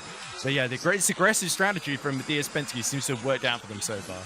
What I love is that the only corner on this entire track that has to stay the same is turn 1. Because of that plane, it can't be moved. So it's like we have to, it's always the same corner. Oh, it's part of history in that 1961 Berlin airlift and the sort of them sort of giving food to all the refugees in sort of East Berlin, essentially, by airdropping food supplies to them. So yeah, it is a key bit of history. Or, in the words of President Kennedy, Ich bin ein Berliner. Unsurprisingly, 10-second time penalty for Sergio Sette Camara for causing collision with David Beckman and taking Beckman out. So, yeah, Sette Camara will be hoping to wash this one out of his memory because it's not really been the triumphant return he'd hoped for, sadly. They'll get another go tomorrow. Ich bin ein Berliner. I remember that one. In 1961? Yeah. Okay. No, I just remember. You were around back then. No, but you just saying that, it triggered the memory of history her. lesson. Yeah. Yeah. Right. So should be a 41 or 42 lap race roughly. Heads up on the attack situation, so we should be lap +1 already. We need you to check lap on dash, please. Yeah, because I think that's lap +1 already. Because we spent more than 2 minutes 39 behind the safety car. If we go to 5:19, it's 2 laps. Yeah, there is Jake Dennis out of the race and just forced to watch from the Andretti garage. It's been a really rough part of the season for Jake, isn't it? He's got a few podiums this season and the odd win, but for the most part, he's had a lot of bad luck. Because there we see the recovery vehicle getting Beckman out of the way. Safety car in and this I would lap. suspect, yeah, safety car in this lap, unsurprisingly. Yeah, thought so. We can get going again then here in Berlin. We should have about 9 laps left of this race then. Time on the clock. 2 minutes. 1 minute 3. Yeah, easy. We'll be on a very quick off though, so we won't be able to bring you the podium ceremony, but we'll get you. I'll quickly build the Lego one. And yes, go try on. to remember the New Zealand national anthem. Presumably, unless Wehrlein could do something else. We will bring you all of the action though tomorrow. In fact, no, we won't. What is this? Look at this. The two DS Penske's slowing each other up. What are they playing at? Safety car. Oh, he Right, so stopped. There's a problem. There is a problem for Jean-Eric Verne. He is dropping down the order. We're going to go back to racing here. And they said, the race director said, just pass Verne. Verne has an issue. So Jean-Eric Verne's day goes from bad to worse as we restart here in Berlin. But for how long for? This is chaotic. To be honest, I would almost have been tempted to put the safety car out another lap with Verne having that issue, but luckily everybody's gotten through. We're back to green flag, but for Jean-Eric Verne and for DS Penske, that is disastrous. And what's happened here is Roland gotten up to P2, or is that Sette Camara being lapped here? What? No, yeah, it's definitely Roland. Yeah. Roland has passed Wehrlein up to... Oh, no, it's Sette Camara. It's Sette Camara, yeah. So I thought the same thing. I thought, where did Roland come from in that one? As he goes through. It's in attack mode. And that's going to unlap Sette Camara. Sette Camara is now playing into this because here comes Pascal Wehrlein. alongside. So Seti Kamara's got the front. Lost out there because he would have hoped Evans would go into attack mode and come out behind him, but instead he's come out still ahead. So yeah, Seti Kamara's caused absolute chaos here by slowing down and just being lapped after the safety car there. Ryan's coming in. There's a car coming in a bit too hot further back. Contact! 2 cars round at the hairpin. I couldn't see who it was. All One these of lapped Cassidy. cars in the middle of the pack. It's really made things quite messy. Roland! It's the championship leader! Oliver Roland has been punted round at the hairpin and is dropped all the way to the back. He will not be world champion today. And it is damaged. Just gone into attack mode. Suspension's broke. The suspension's broke. Oliver Roland is out of the Berlin E-Prix. The championship will have to now go to London. Wow. Almost certainly. If unless he can can somehow get that 55-point gap tomorrow. But look at this. What on earth is Seti Kamara? He's going to attack mode finally. And that releases the podium runners as Seti Kamara, I think, loses out to Di Grassi, who's also being lapped. Oh, and Da Costa spins around Hughes. Hughes does a 360 and continues. Brilliant car control, but he's come out right in the middle of the gap with Bird. And then that's McLaren on to 7th and 8th position. They're in attack mode. Evans is another attack mode, and everyone's all over the place because we've got half the field on. Oh, and now bang! Barnard bangs Mortara. Oh dear. Don't want to take that out of context. As now Is he doing it here again? comes Barnard back up the inside of Edo Mortara at 7 and 8, and this time gets through a little bit more cleanly. So Da Costa's definitely going to get in trouble for punting around Hughes there, but Da Costa seemed to get an awful He's out. launch there. It was Djokovic. What is Djokovic doing, man? Oh, Felipe. Djokovic hits Roland. Roland is out of the Berlin E-Prix, and now all hell breaks loose in the championship. How's the car? Oh, Verline into attack mode, and he's just been beaten by a Günther out. So this is still looking solid for Verline in the championship. He can gain ground here, at least P2 on the cards. That would be nearly 20-point swing back his way as we see Di Grassi trying to unlap Freins, and here comes. They're having that battle with Seti Kamara, and they're doing it right in front of Da Costa, who's not been shy about punting people out of the way. So, well, Di Grassi can try and be Superman, but he can't find a way through at the moment. Berlin lock it's more up. Lex Luthor, if you ask me. Side by side, 3 wide. That's going to be Di Grassi gets sent wide. Verline's going to come back on the inside line now as through. There goes Seti Verline for into Kamara. second. And yeah, so Freins moves up, and the lap traffic. Now, I'm going to ask you a question. Why wasn't the lap cars allowed to lap themselves like his standard procedure? Why have they been allowed to stay in the middle of the pack? I'm not sure. I think it might have been just the time thing. As look at this. Taylor Barnard has gotten past Freins now as well, and then through goes Da Costa too. So Freins is dropping like a stone here. Race director. With all the drivers in attack mode. Yeah, the race director's got some questions to answer after this because he should have let the gap go. Now look, we've got sliding in. That's the Porsche going wide as well. So Da Costa's going to be vulnerable to Mortara. Mortara's going to come off the inside line. There's Roland out of the race, and yeah, Mortara's gone through. He's up into 5th. Freins now in 6th. Buemi has fought his way back up to 8th. Buemi, remember, was a lap down in this race. He's fighting his way back up to 8th now. Yeah, him and Cassidy, the big winners of the safety car, it must be said. That's the London Cat right back up to the back of the pack. And is this what happened to Oliver Roland? Here it is. You can just see it in the background. Roland on the inside. Oh! Well, hang on and a makes minute. contact with Van Dorn, actually. So why did he blame Djokovic? That was completely his fault. Does Djokovic hit him after, maybe? Oh. Yeah, Djokovic hits him on the outside. Oh, we'd have to see the onboard. Here we go. He's trying to make a move on Djokovic and then gets sort of sucked into Van Dorn. Does he get tapped at the side? He got tapped by Djokovic, yeah. So I take back that statement. Roland, from the Elfboard angle, it looks like Roland drives in to the side, but he's actually tagged by Djokovic, yeah. 45-degree steering, or more than 45 degrees. That's 90-degree steering angle, so no wonder he can continue. Not just bad for Roland in the Drivers' Championship, although he's still in a strong position. He's not going to lose the lead no matter what happens in these 2 races here in Berlin. But it's bad for Nissan in the drivers because Seti Kamara has not got much chance of scoring points at the moment, the way things are going, as Bird is overtaken by several people at once and drops behind Muller. So 2 added lap race, so it will be lap 38 of 41 here coming through as well. It would be very tight, but we might just be able to do it. As soon as the last card comes off, we'll have to go off air. Apologies for that. We'll bring you all the analysis tomorrow in our practice. Also on Formula Zone channel, we'll get the press conference, and hopefully Jack Giordamano will have some driver interviews on site with you. He said, swapping the heat for heavy rain, I think was his comment about getting Berlin. I'd rather take him to do that as well, actually, because it's not. I'd rather be in the rain, to be fair. But yeah, and we'll air some of those in our practice stream tomorrow as well, in the morning after practice 3. So I think we've got a bit of time to come through as well. Yeah, VRDN in the chat says go Mahindra. So certainly Mortara has survived this race despite punting Roland around. There could be an investigation for that. I don't think we saw any no favour action on that incident, so we'll have to see. Could be just a racing incident if Mortara's lucky here, but he's still got a chance of a podium, especially with the Costa struggling in front of him. Boemi, though, is right behind Barnard with some attack mode still left over as Cassidy passes Gunther for 7th. So yeah, this is turning into not a great day for DS Penske and a terrible day for Nissan. Stewart investigated Van Dorn and Roland, not Dragovic. Look at this, Verline really using the rest of his attack mode to try and catch Evans. He's right with him now. Yeah, pushing power to power as they come through right now. 9/10. Fastest lap for Pascal Verline, 59.63. He's going to do it, less isn't than he? a minute. Verline's going to win this one, isn't he? He's going to get ahead of Evans and take the fight down to London.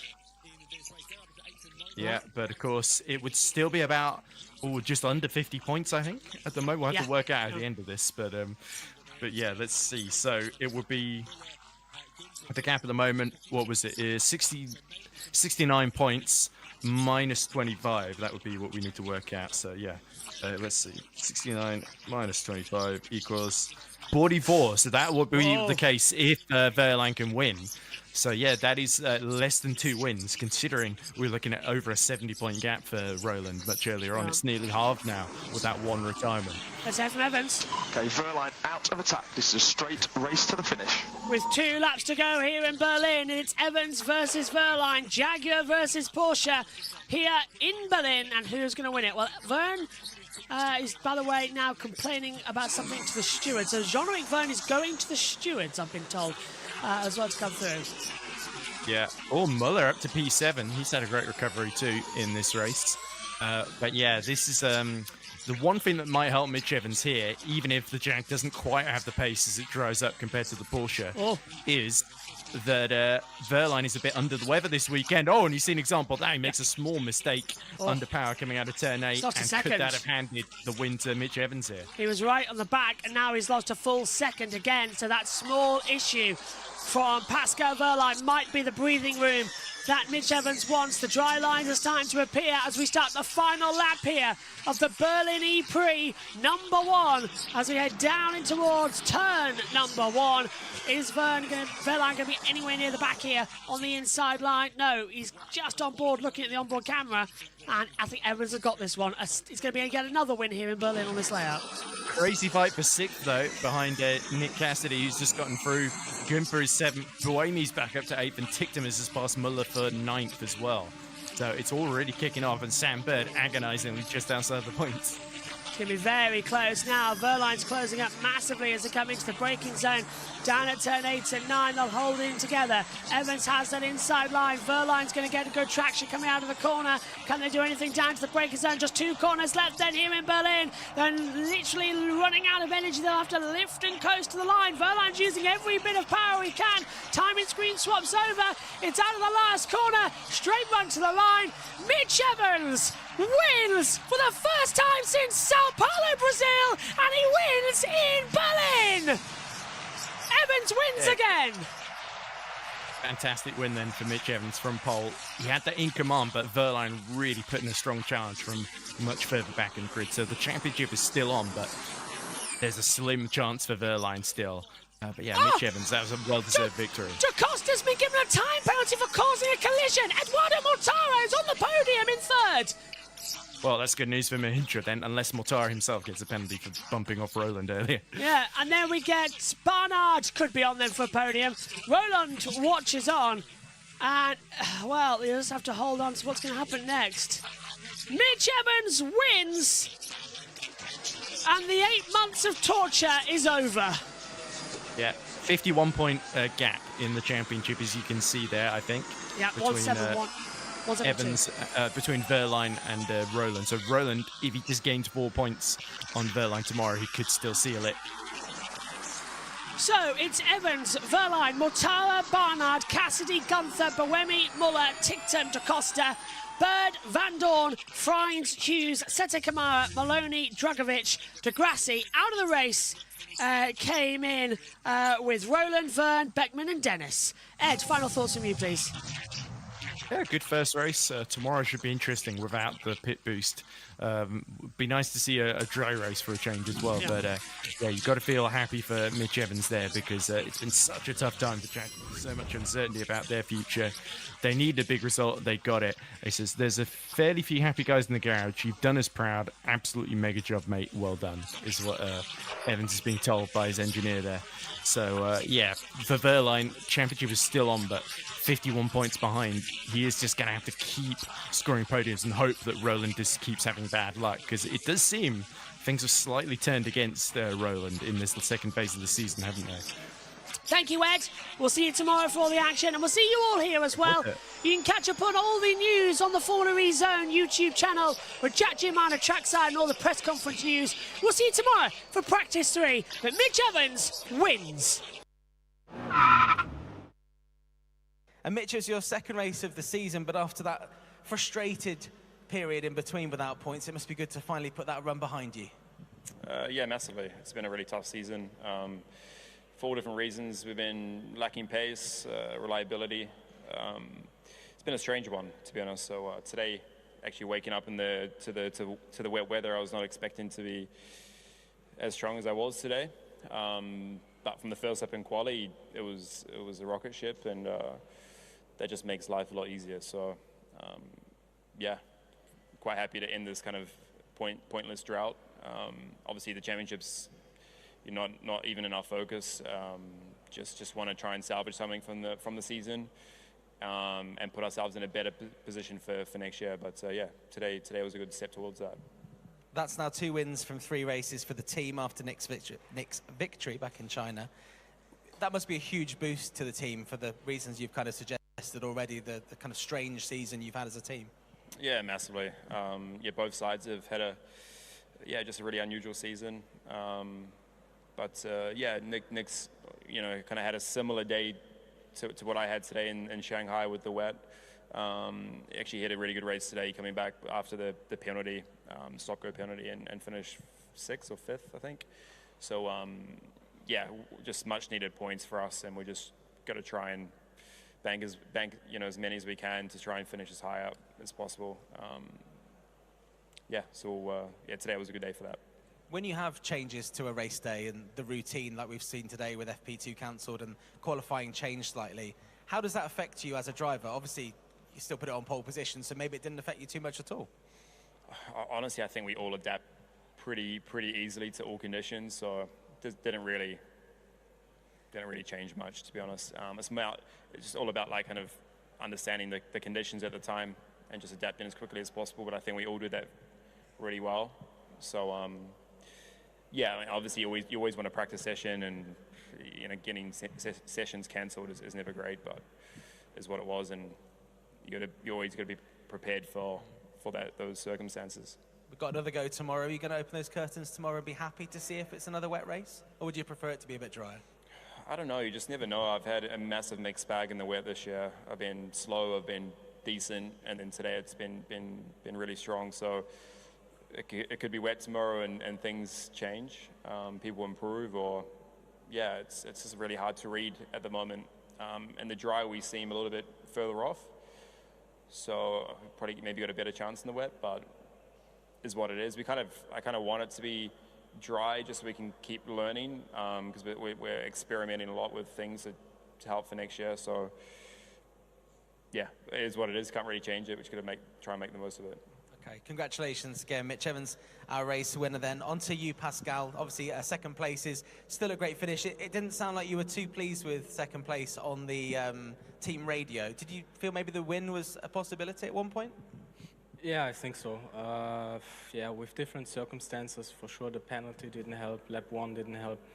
And I pushed really hard in the last couple of laps, and I went a bit wide in turn 9, 10 on my second last lap. But yeah, I think it was clear that we were super quick today, the quickest out there. Yeah, collected a lot of points, which is important. Great day for us, important weekend, you know, home race for the team, for me, a lot of partner sponsors here, our board members, my family, a lot of friends. So yeah, it was great to put on a good show, a good race, and sleep well tonight and have another try tomorrow. I was going to say, one of the most important guests we saw on the podium, your daughter. How did it feel to be able to celebrate with her in front of your home fans? Yeah, it was great. I mean, it was the first time I took her up there. Obviously, they came already quite often. But yeah, I feel like now she's old enough to be up there and not be scared and kind of realize what is going on. And yeah, it was beautiful. Yeah, I'm struggling a bit with a cold, so the last couple of days I couldn't spend as much time with them as I normally would. So this morning I promised her I'll bring you a trophy. Yeah, shame it was not a golden one, but also happy with silver. I know she was influential in choosing the helmet color, purple. Is she still a fan of purple? Is that still the favorite for her? Yeah, I mean, it would be a shame if she wasn't, if her favorite color was not purple. Kids change their mind quickly. Another bonus for you was obviously Oliver Rowland not scoring any points today. How does that change your mentality going into the race tomorrow? 0. Yeah, I think the Drivers' Championship for us is very unrealistic. Everything we can do is to go all in every race, collect the points. It's clear that our team targets are the teams and the manufacturer championship, and that's where we focus on. So today I did my part of collecting a lot of points for the team and bring us up there. I think we're leading both championships now. And yeah, it's 3 more races to go, so we try to maximize those. Yeah, very positive day for Tag Heuer Porsche. Congratulations again, Pascal. Edo, 2 podiums now in 2 races. Things really working out well for you at the moment. Yeah, well, I've been chasing actually a podium for quite some time, and actually it's, as you said, like 2 in a row. So it's been a very positive day for me, for the team. I would be honest, I didn't have a great feeling after quali, and I was not expecting that in the race. But for whatever reason, the changes that we did, like between quali and race, were very positive, and felt actually pretty competitive out there. The team now up to 4th in the team's championship, which is fantastic for everyone involved. It must be a real boost after the team have been, you know, building towards scoring more regular podiums over the last couple of years. Yeah, you're fully right. It's something extremely positive. Of course, the championship is not over, but it shows also that all the work that we've done, like for 2 years now, is starting to pay off. I believe that there is still quite a bit to come yet, and it's actually quite positive. I am actually quite optimistic for the remaining races, and also for the off season and next season. There is still a lot to do. We still need to catch up, but at least we're having some quite strong results. You obviously have a teammate this weekend making his debut in Formula E, not the first time he's driven the car. What kind of advice have you been giving him along the way? Because it's, you know, it's quite a big undertaking to just jump straight into this Gen 3 Evo car. Well, first of all, you look at the race that he had today, or the day that he had today, it was extremely difficult. He had a penalty, he needed to start from the back, had to serve, I think, like a drive-through or a penalty during the race. And then we've got quite a bit of experience in this championship now. It's quite difficult actually to come and be straight away very competitive. I think on one lap he's been proving to be extremely fast, and I hope that tomorrow, yeah, the conditions are actually more normal, so he can have a good day and show his skills. He's extremely talented, super quick, and actually a very nice guy. So I hope all the best for him. Excellent stuff. Congratulations again, guys. If anyone would like to ask a quick question, we can maybe have time for a couple of questions if you'd like to raise your hand. Hi, Timo Pape, eFormel.de. Question for you, Mitch. It's your 14th win in Formula E. It's a record now, equaling the wins of Sepp Buemi. So how does that feel, and what does it mean for you? I mean, every win's good. Am I equal with him? So doesn't mean much then. But yeah, it's nice to keep adding to them. So would have liked to have a few more this year, but two's okay. But let's see if we can add some more. Golding from Racing News 365. Question to all three of you. Obviously, after the final safety car restart, Sergio Tettecamera found himself briefly at the front. How difficult was it trying to navigate to get past him whilst also remaining in the battle?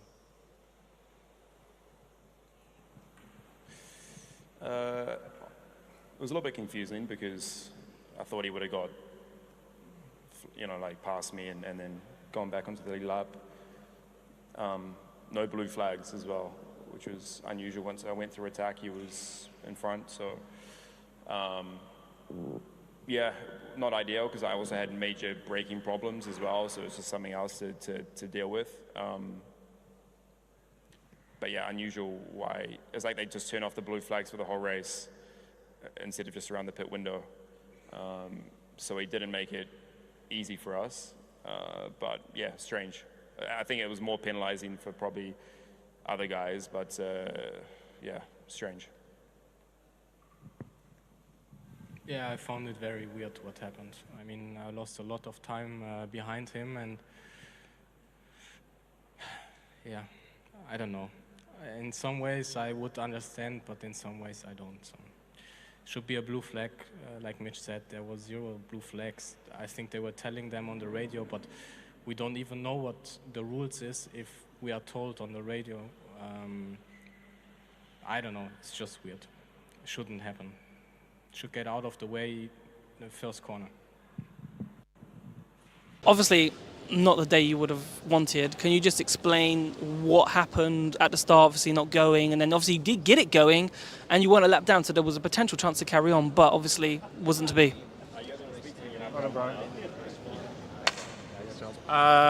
Sorry. Yeah, we just had an inverter failure. So, yeah, we just got the car back, and that's what it is. So, yeah, just an issue which caused us to have no drive. So, yeah, issue rectified. We'll fix it and go again tomorrow. Okay, what did you learn about the conditions? Because obviously conditions that we had today, we're probably going to have tomorrow a little bit of it. So, anything you think you've learned today that you could bring into tomorrow?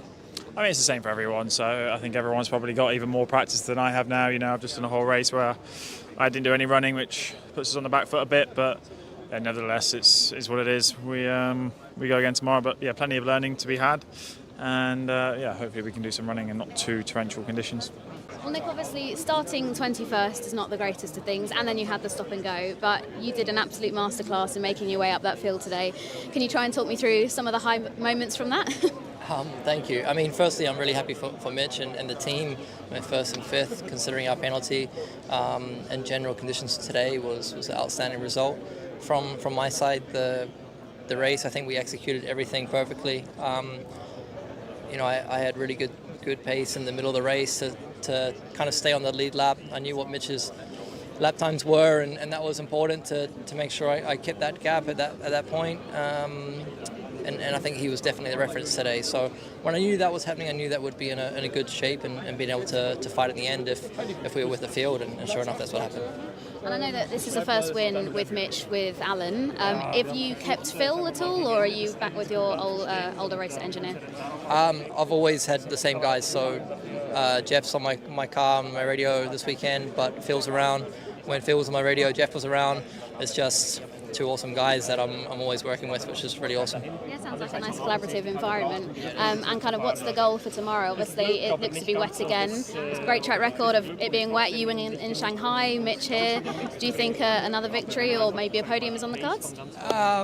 I've got to be very careful with what I say. I think right now there's a bit of a lottery going on with a few things. I mean, I was 2.5 seconds off in qualifying P19, so Yeah, I'll be careful what I say. Okay, best of luck for them. So I'm guessing you did say that it was a pretty good day today for you, but were you happy with like how the race ended and how did you execute it in the end? So I'm happy with the entire day and the entire race. Obviously, there is one instance which very much compromised our race was the safety car. Without it, we were looking for a quite likely podium today, but with the safety car, we were very compromised at the end because we lost all the advantage that we had over the cars behind. And with their attacks, they were able to punch through the field again, and we had nothing left. So painful, felt very painful in the car to lose it this way at the end, but it actually could have been much worse. And I think still a P6 is a solid outcome for our day. Decent points, and yeah, feeling good in dry and wet conditions. So look forward to tomorrow. Right, but what do you think of like in terms of strategy? What do you think you'd change tomorrow, and what do you think you're gonna do since like the track is gonna look a bit dry tomorrow? Yeah, obviously we've got some ideas from today, both from the wet and the dry condition, what to optimize and what to improve. But tomorrow is going to be a completely new day, and the conditions are going to be different to what we just experienced. So it's going to be most important to be very adaptive tomorrow and make good decisions on the go. Another day outside the points. Thank you. I really appreciate it. I know, yeah. It wasn't what I was... Green goes well with me, so I was going for it. But anyway, a difficult day, obviously no points, but it was a kind of a crazy race with the conditions. How did you manage it? How did you find it today? Yeah, I mean, I think it's fairly plain to see that we would have scored, reasonable points today, maybe anywhere from P6 to P8. But unfortunately, we've had an issue charging the car. The car didn't charge, and then the car didn't go back to first gear. So I was stuck in neutral for about 6 or 7 seconds during the pit stop. So that cost us a lot today. Yeah, so talking about the time loss, so how long extra, because obviously it's like a pit stop in Formula 1, it goes wrong, similar here. Like how much time do you think you lost in that whole situation? Yeah, as I said, like 6 or 7 seconds. 6 or 7 seconds. So from the recharge, so it didn't go in properly, is that what happened? It didn't charge at all. So then they had to... didn't charge. Okay, so it had to take out and go back in, replug. Is that how it fixes it? It simply didn't charge at all. Oh, so It didn't work. The charge didn't work. I was sat there for the 30 seconds. And then on top of that, it didn't go from neutral to first gear. So then I've had to fiddle around, lost 7 seconds, and then go. So then obviously you had to do the race with less energy effectively, or regain the energy that you would have got to finish the race. There's a way of getting around it. With clarification from the FIA, you've showcased that you have attempted it. But yeah, it was and then a huge derate for me on the last lap, so no power on the last lap. I missed out on a point by 1/10. But we could have scored, between 6th and 8th today. So obviously, what did you learn? Similar conditions predicted for tomorrow. What do you think you've learned today that can help you tomorrow? We haven't had a look at the data yet, so we'll have to wait and see. But I'm looking forward to a dry. It'd be nice for Formula E to have some dry weather at some point in the near future. But what have I learned?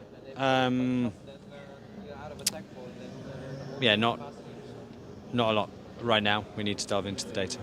Mitch, the pace today, you surprised yourself, as you said many times, but let's go back to qualifying, because I don't even think you'd expect to be a second clear every lap, not just at the end, but every lap of everybody else. Where do you think that came from today? Just talent. No, I'm joking. It was bizarre. It doesn't happen formally. So I was just hearing purple, and I was just like, wow, this is good. So it's just been one of those days where the car hits the track and everything gels and works. Just unfortunately doesn't happen every time.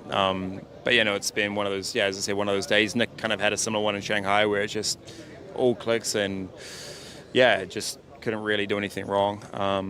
A slight scare in the race, to be honest. Like after the pit stop, I had a brake problem, which we were going to investigate, but allowed Pascal to put a little bit of pressure towards the end. So we need to try and fix that. But just glad to bring it home. My 14th win, which is nice. I was told that before. Hopefully hopefully another one tomorrow. Yeah, talk about strategy, because obviously it was a really quick race in terms of at the beginning, because you and both Porsches went into that attack mode on lap 3 and you bolted, so we were kind of expecting that peloton here like we had last year, and we didn't have it today. Do you think that's down to pit boost, or was that always part of the strategy to just bolt from the beginning? I think tomorrow will be more peloton. The pit boost races have been a little bit less peloton-y. I don't even know if it's a word, this year. So it's just a different type of race compared to what I've seen in the past. So I think tomorrow we'll start to see, the targets are a lot lower. So we'll start to see, especially if it's dry, will be a very similar race to how we had it last year. And in terms of, obviously, you're looking ahead already to next season, because this season's kind of a write-off for you. How is the experimenting going? How are you finding the experimenting? What are you trying to play around with? Everything. I've been experimenting all season. So it's not a new thing, but it's just it's been a tricky start with. Yeah, we just haven't quite nailed it yet with our new car in terms of baseline setup, and we're really pushing hard to find that window like we did in the Gen 3 car. We'll get there. It's just unfortunately taking a little bit longer than we would have liked. It's just tricky with new tires and things, and obviously other teams have made really good progress. So competition's hotter than ever. Felipe, obviously the race didn't quite completely go to like the way that you wanted it to be, but like, what do you think of today's race? Yeah, I think pretty much what you said. It was not even close to what I wanted to be, but yeah, I think it's something that I would enjoy if I was going to be a bit more ahead.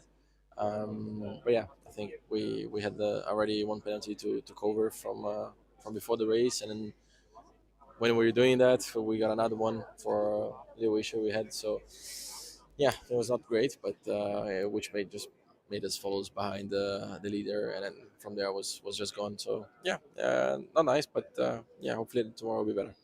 Right. So what do you think that you learned from today that you take for tomorrow's race?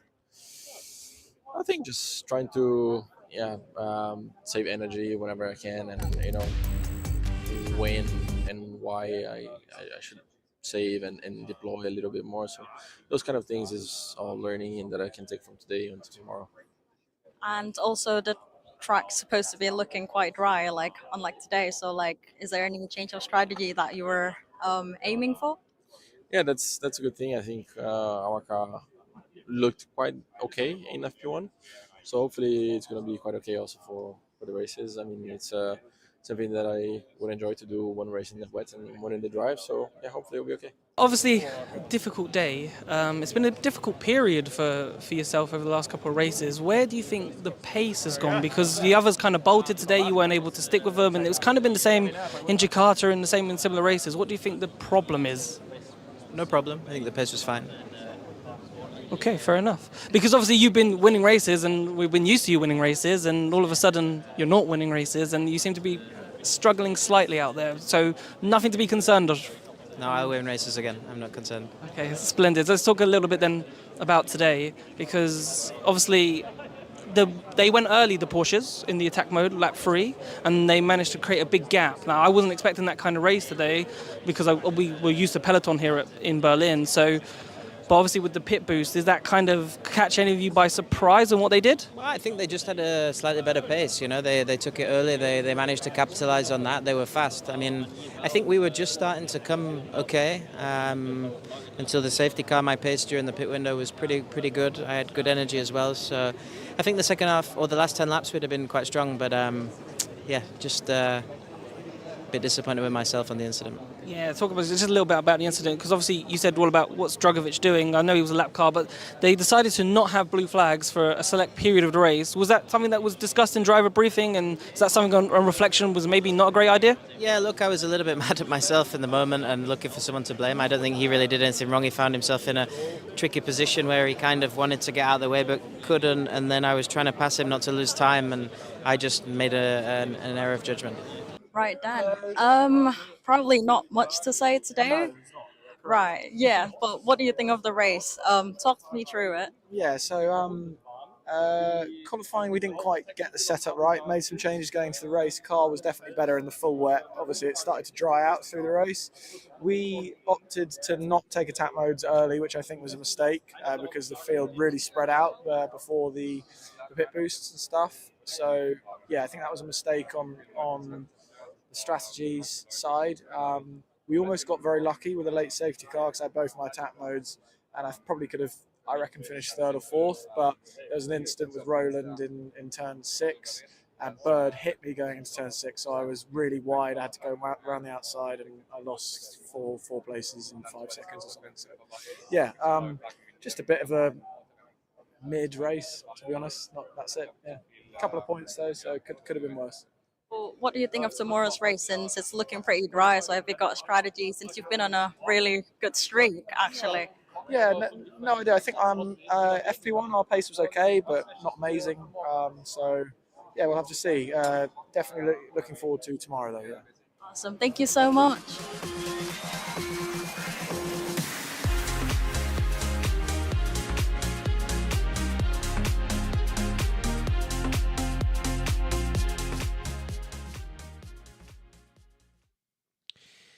And we have just 5 minutes to go in this opening session on the Rookies Test here in Berlin. Gabriel Mini is currently the fastest at the moment as things currently stand, which I think kind of makes the most sense coming into it, but I think we'll see a few changes as the session goes on. I am fully expecting there to be more drama and interest as they come in. You can see the full distance now with the gaps on the screens as well.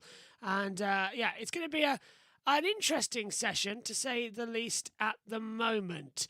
So, Gabriel Mini on top. Just trying to find the actual data on our timing screens, because for some reason it's not showing the correct information. We have, 57 seconds at the moment is the fastest lap coming through, followed then as well by Kush Miney, Jack Crawford, Tia Pucher, Dina Bogdanovic, Artur Leclerc, Nikita Bedrin, Danny Kvyat, Alexander Dunn, Alex Govern as well, then Frederick Vesti, Barta, O'Sullivan, Gusti, Volzin, Pulling, Chadwick, Hoggard, Ella Lloyd down in 19th, Wes, Foloroli, and Bianca Bustamante is in 22nd position. Okay, before the end of the session and the first one, let's take a look at why the Formula E Rookies Test is so important. Saunders has been down and out talking with some of them and gives you an explainer as to why it's important to give rookies a chance in Formula E. The most decisive one yet, with who makes up the grid, which drivers get the opportunity of a full-time seat in Formula E. So with that in mind, let's get into what's in store and who's taking part. Formula E and its teams have a long history of providing young talent working their way up the motorsport racing ladder concrete equal opportunities in current racing machinery, proving themselves at the top table. The new for Season 11 women's test joining rookie tests and rookie-free practice sessions stretching back through the seasons. Rookie tests like this are a proven pathway for race and even title-winning drivers on the grid today. Almost half of the drivers racing in the championship today were part of a rookie test. The likes of current championship contender Taylor Barnard, multiple race winner Nick Cassidy, Jake Hughes, Max Günther, and former champion Nick De Vries, who all graduated from rookie tests into full-time seats and have gone on to win races and even championships in Formula E. Once again, we're set to see some of the brightest prospects in motorsport get their chance behind the wheel of the current Gen 3 Evo race car, with a whole day of rookie testing in Berlin, directly following the 2 championship races. The day sees a field full of top drivers get their chance to shine in 2 3-hour sessions at the Tempelhof circuit. Teams are allowed to bring back rookies who have tested before, or test and development drivers, as long as they have never raced in the championship. Race winners and title contenders like Alex Dunn and Jack Crawford from Formula 2, the F1 Academy title winner Abby Pulling, who was fastest in Formula E's women's test during pre-season. She makes a return with Nissan, and another F1 Academy race winner in Ella Lloyd is back for Neil McLaren. We've got Triple W Series champ Jamie Chadwick stepping in for Jaguar TCS Racing once again. Arthur Leclerc, brother of Ferrari's Charles, is back in Formula E machinery for the first time since Gen 2. And all of that alongside 2023 Formula 2 champion Teo Pourchaire at Maserati MSG Racing. We could talk about these rookie tests and drivers all day, but why not hear from the rookie drivers themselves? Yeah, I'm super excited. I think to have a full opportunity to experience the car properly on Monday. You know, I did the FP0 in Jeddah, but I think this time I'm going to have a full day of, you know, spending time and properly learning and understanding the car, and that's exactly what you want as a driver, so I'm excited to get started. You're quite a regular in this Formula E paddock with your role with Andretti. Do you think you're going to have a slight advantage over the other rookies when it comes to the rookie test? I would hope so. I did pretty well here last year in the rookie test, and that was with no experience. You know, not doing much sim and not being around the paddock. Now I think with basically the whole year of experience being around the paddock, being in sim all the time, I feel like I should have a bit of an advantage going into the test. The incentive outside of the opportunity to drive the highest caliber of electric racing machinery is also to work directly with a team of world-class engineers. And the current drivers are not just learning the ropes in the world's fastest accelerating FIA single-seater, but also contributing and feeding back into the team's development efforts. And with Gen 4 just a season away, proving themselves in Berlin could put them in contention to be on the grid in what is going to be a game-changing era for racing. So the grid is stacked and Tempelhof awaits. Who will take the chance to impress the team principals up and down the paddock and potentially line themselves up for a full-time race seat in Formula E? It's super important, this test, and everybody knows it as well, as the first one in this morning comes to a close in a few seconds' time. A red flag was out as a car was not stopped on the circuit as first reported. We needed to clean the circuit for a bit of debris coming into it, but it's been an interesting session in the morning as well. No one's really had any issues coming through. We'll go through it. Mini gets back up after a brief stop in the session from his time earlier, still holds top as well, so it's 57.643. He has the fastest time in this session.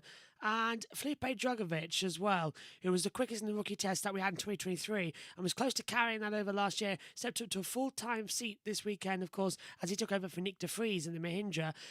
It was a great Sunday for him with just 7th place on the board, so it was fastest for him. Temperatures are nice and warm, completely different to what we saw this weekend with the wet coming through, so that's why we're seeing the 58s on the board. I know, I was looking at it thinking, that can't be a right time, is it? And then I realised, oh wait, yes it is.